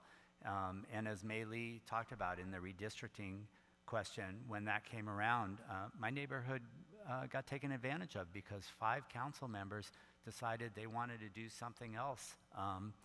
Whether or not that was breaking the Brown Act and they had it done or not, I don't know, but you had 500 people from Oak Park show up continuously at every meeting, and the council completely ignored that. I think providing an infrastructure for neighborhoods to work together, to have a consolidated voice at the council, is going to further what both the former mayor and you have been talking about, rather than degrade it. Time. Okay. All right. Did you want to respond? Okay. All right, then we'll go to our next question in person, which would be in this case, Ms. Williams. Thank you, Rory. In the climate of the Ferguson and some issues with racial profiling, when choosing a higher position for the city of Sacramento, such as a chief of police, for example, how would the city manager engage of dealing with the issues of the people of racial profiling or of Ferguson? Would that interact with the existing mayor, or is it a sole decision of the city manager? Both sides. Can I start here, please? Clarify that question again, Betty, more The specifically. clarification would be when there's an issue of the city, when there's an issue with the city, and the city of Sacramento go to city council to deal with their grievances, such as racial profiling, and may be unhappy with a city chief and police officer, let me clarify. And in dealing with the chief of police issue in racial profiling, when they're addressing the city council, they're addressing the mayor or the city manager, and who would address those issues? I guess my understanding under the proposal is since the mayor would no longer be at city council meetings, the community would have to ask for a separate meeting with the mayor if they wanted the mayor to hear those concerns. Otherwise, the city manager would be sitting in the meeting listening on behalf of the mayor. So you would still have access to the city council, but the mayor would no longer be at the city council meeting listening to your grievances. That is one of the concerns that I have with the proposal. I believe that it is important for the mayor to be at council meetings. Okay, and the existing process right now would be? Well, the existing process is the mayor comes to council meetings and is a member of the city council, is one of the 9 members. And if there is a grievance like this, you could bring it to the council and the mayor would hopefully be at that meeting and be able to hear your grievances. Okay. I guess more directly, I was just trying to figure out the difference between the power now and if the measure passes. So the Well, my two things. understanding is the staff under the city manager are still appointed by the city manager. Okay. But the difference would be that a mayor under the new proposal, at least the way I understand it, under the new proposal, because the manager only works for the mayor, I could see it's very likely for the mayor to say, either get me a new police chief or get me a new city manager. And that would be true for the fire chief, for the utilities director, for the current planning director, for a lot of the 500 positions that the city manager currently is delegated to, either appoints himself or delegates Time. appointments for. Did you want anyone else to answer that question, Ms. Williams? Yes, I would like. Sure. I mean, under the current system, I think there's two issues here. I'll try to be really quick. One is if somebody comes to the council with a grievance, generally what happens, whether it's directed at the mayor or me or any other council member, is we'll try to direct a staff person to go handle that. I don't see that changing because if it's not on the agenda by Brown Act, we can't have a discussion about it at that time. So I don't see that changing. The fact is right now, legally, the city manager appoints the fire chief, the city manager appoints the police chief. We can give our opinions to them, but ultimately it's the decision of the city manager of who to appoint. I would like to see, under the new system, what would happen, as Mayor Fargo has said, is the mayor appoints the city manager. The city manager then makes those appointments. So the mayor has a lot more influence, both direct and indirect, on who the police chief is and who the fire chief is. Look, we're held accountable for things that happen. The mayor's held accountable. If there was a problem, if God forbid, Ferguson should happen here in Sacramento, who are people going to go to? They're going to go to the mayor immediately. They're not going to go to the city manager and say what's happening. The mayor has to have the tools to deal with that. We keep talking about one man, one person having that type of power. I think that's okay. That's who the city has voted for as a collective body. The city goes to the polls and says, this is a person we want to be our leader. There's still going to be a negotiation between the council and the mayor on many, many things. The council has to pass a budget. That's where all the leverage is. It's in the dollars. And I think the negotiations that will happen, and I just want to be kind of truthful about this, the negotiations that will happen between the council, which can be a very strong body, particularly if they're working together, and the mayor will result in a better solution for the city. There's still going to be that negotiation. The council still has a lot of power because the budget has to come to the mayor. Did you wish to I just want to respond to a comment with regards to the mayor not being required to be at every city council meeting under Measure L. Quite frankly, if I personally had a choice of having a mayor who's accountable for all of his actions to all the voters in Sacramento versus having a mayor sit in every council meeting and only have 1/8 of a vote of what happens to the city, 1/9, I would rather have a mayor who's accountable to every voter and have the chance to circulate, be at events, and meet the constituents on a day-to-day basis and get their input that way. Thank you, Mita. All right, we'll move to the next person. We're almost to our point. Indy, if you will. Thank you, Rory. The question I have is related to the budget, and how will Measure L impact positively or negatively the process of getting a fair and balanced budget, both sides? Both sides, okay, that helps me. Okay. Would you like this? Yeah, I mean, the process will be that by April 1st, the mayor will be responsible for submitting a budget to the council. The council under this, and actually had already passed a charter amendment quite a while ago that, or the city had to do an independent budget analyst, so the council will have its own council, budget council on the budget. We will deliberate on the budget. We will create, I believe, a budget committee, which we don't have now. We'll have a budget and audit committee. That will be hopefully in the new council rules of how the council operates. The council will then hopefully pass a budget that goes back to the mayor. The mayor has veto opportunity over line item, so he or she can exercise that power. So that's what all that is going to require is the council and the mayor to come together around a budget so that a budget will land on the mayor's desk. No different than the way it's done in the legislature or federal government, but hopefully a lot swifter and with more engagement on both sides. Time. Did you want to, Ms. Tom, or did you want to discuss Ms. Fargo, Ms. Lee? Sure, I'll go ahead and take that one. I think that the difference in the process is kind of small except for the veto item, which I consider very big.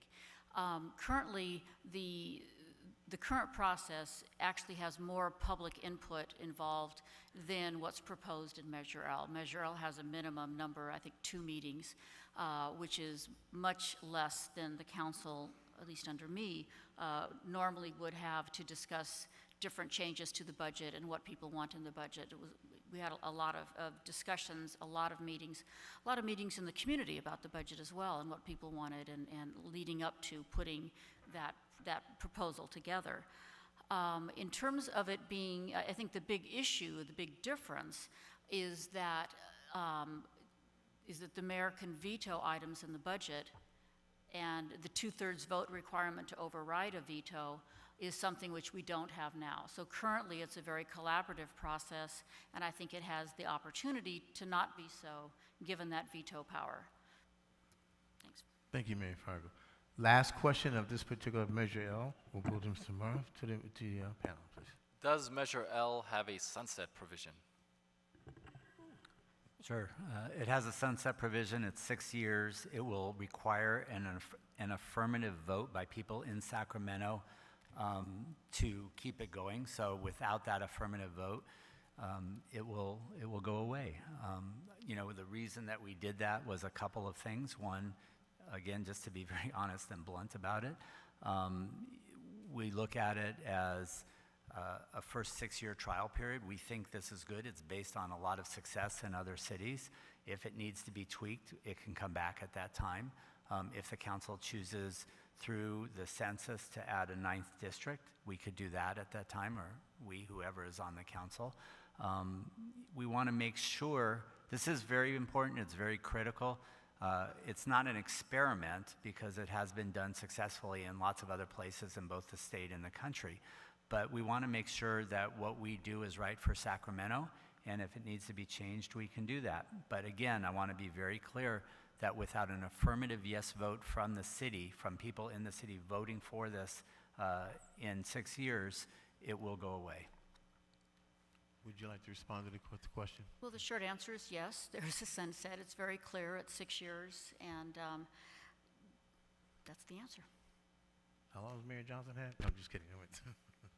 This isn't about Mayor Johnson. I want to be really clear about this. This is about what's best for the city. I served under Mayor Bradley. I will leave that alone. Ladies and gentlemen, we have just heard the final, if you will, question for Measure L, and now they will do closing, if you will, on this particular issue. Who would like to go first, please, on closing? Okay. You can go first. No, I think we started, so why don't you start? Why don't we go back and forth? I know. Get in the mic. Why don't I go ahead and start? Yes. Please, Are ma'am. you ready? And you. Okay. Okay. So I'm here today not only as the former mayor of Sacramento who successfully, I hope you believe, worked under the current system, but also as a member of the League of Women Voters who has studied this and come up with a recommendation which is very strong in opposition. I do not think this is a good decision for the city of Sacramento. I think that our current system is more unified, allowing and forcing the city manager, the mayor, and the council to work together. I think the current system is more accessible. I think we have more transparency now. I think we have more checks and balances in the current system than we would in the proposed system. I think it is a more inclusive system that we have now, and I consider it to be more democratic.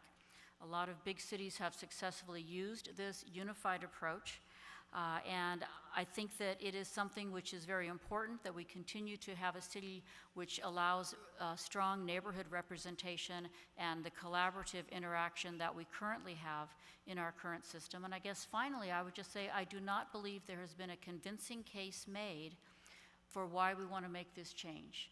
There's some good statements made, but I do not think there has been a convincing case made that the current system isn't working. In fact, I would say the opposite. If you look at the progress being made in Sacramento, I would say that the current system is obviously working. Thank you again to APAPA for inviting us here today, and hopefully if you'd like any additional information, you can go to the different websites, either the League of Women Voters or stoptheparagraph.com. Thank you. Thank you. You know, I don't think there's a right or wrong between what Mayor Fargo is advocating and what we're advocating. I think we're just talking about two visions for Sacramento. One vision proposes we keep Sacramento the same as it is.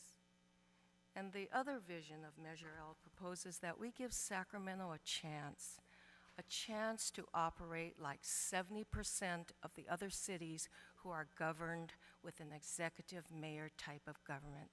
The city has grown. It deserves a 6-year opportunity to try to reach its maximum potential.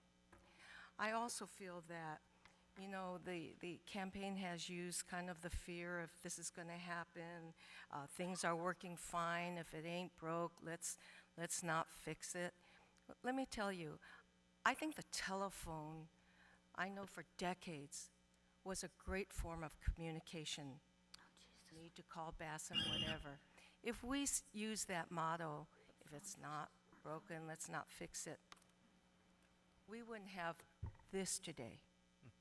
And so with that, I just conclude, I think the answer really is not why, but why not for Sacramento. Thank you, Ms. Thomas. Ladies and gentlemen of Apapa and guests, you have heard two... Wait, we got two more. No, she got... Oh, no, we're jumping over. Yeah. Yeah, okay.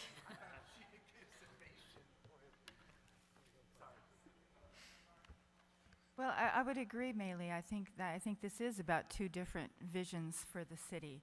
The proponents have said themselves already that the city council works great together with the city manager and the mayor, and that things are working well. A lot of good things have happened in this city recently, and we feel like things are going to keep going very well in this city under the current system. We don't see any reason to change it.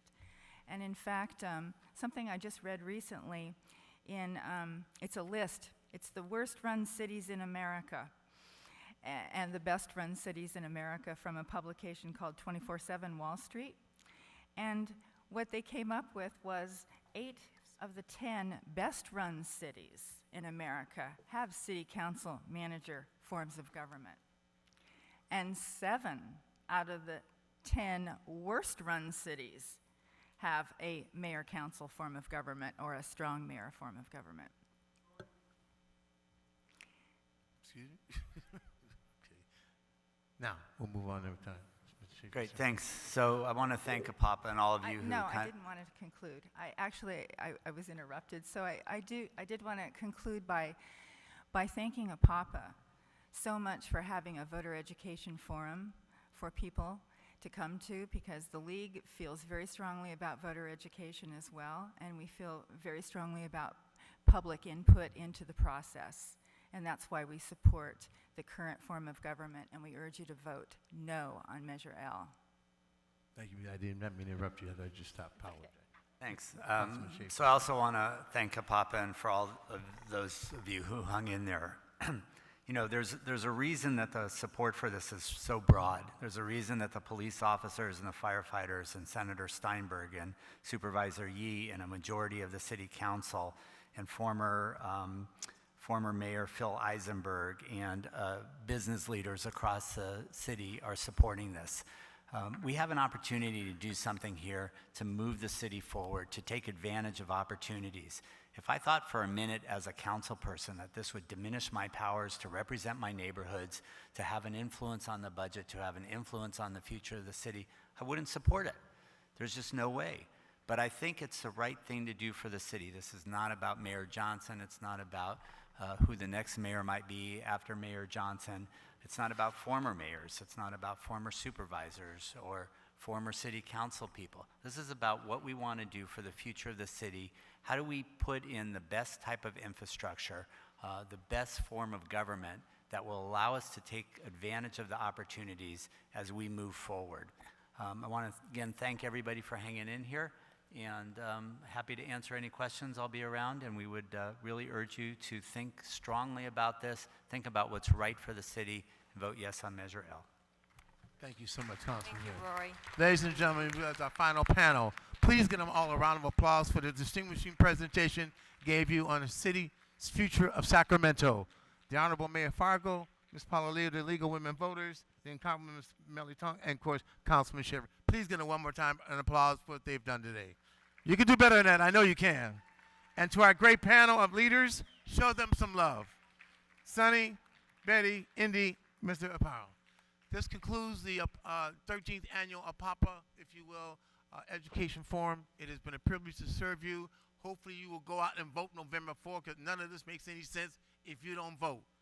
Remember your family, your children, your city, your future. God bless. Thank you again. I would like to invite everyone to the post-event mixer that is next door. There will be refreshments there. Some of our candidates and advocates will be there if you have any questions. So please register to vote if you haven't already. Thank you for joining us. And once again, do vote on November 4th. Thank you.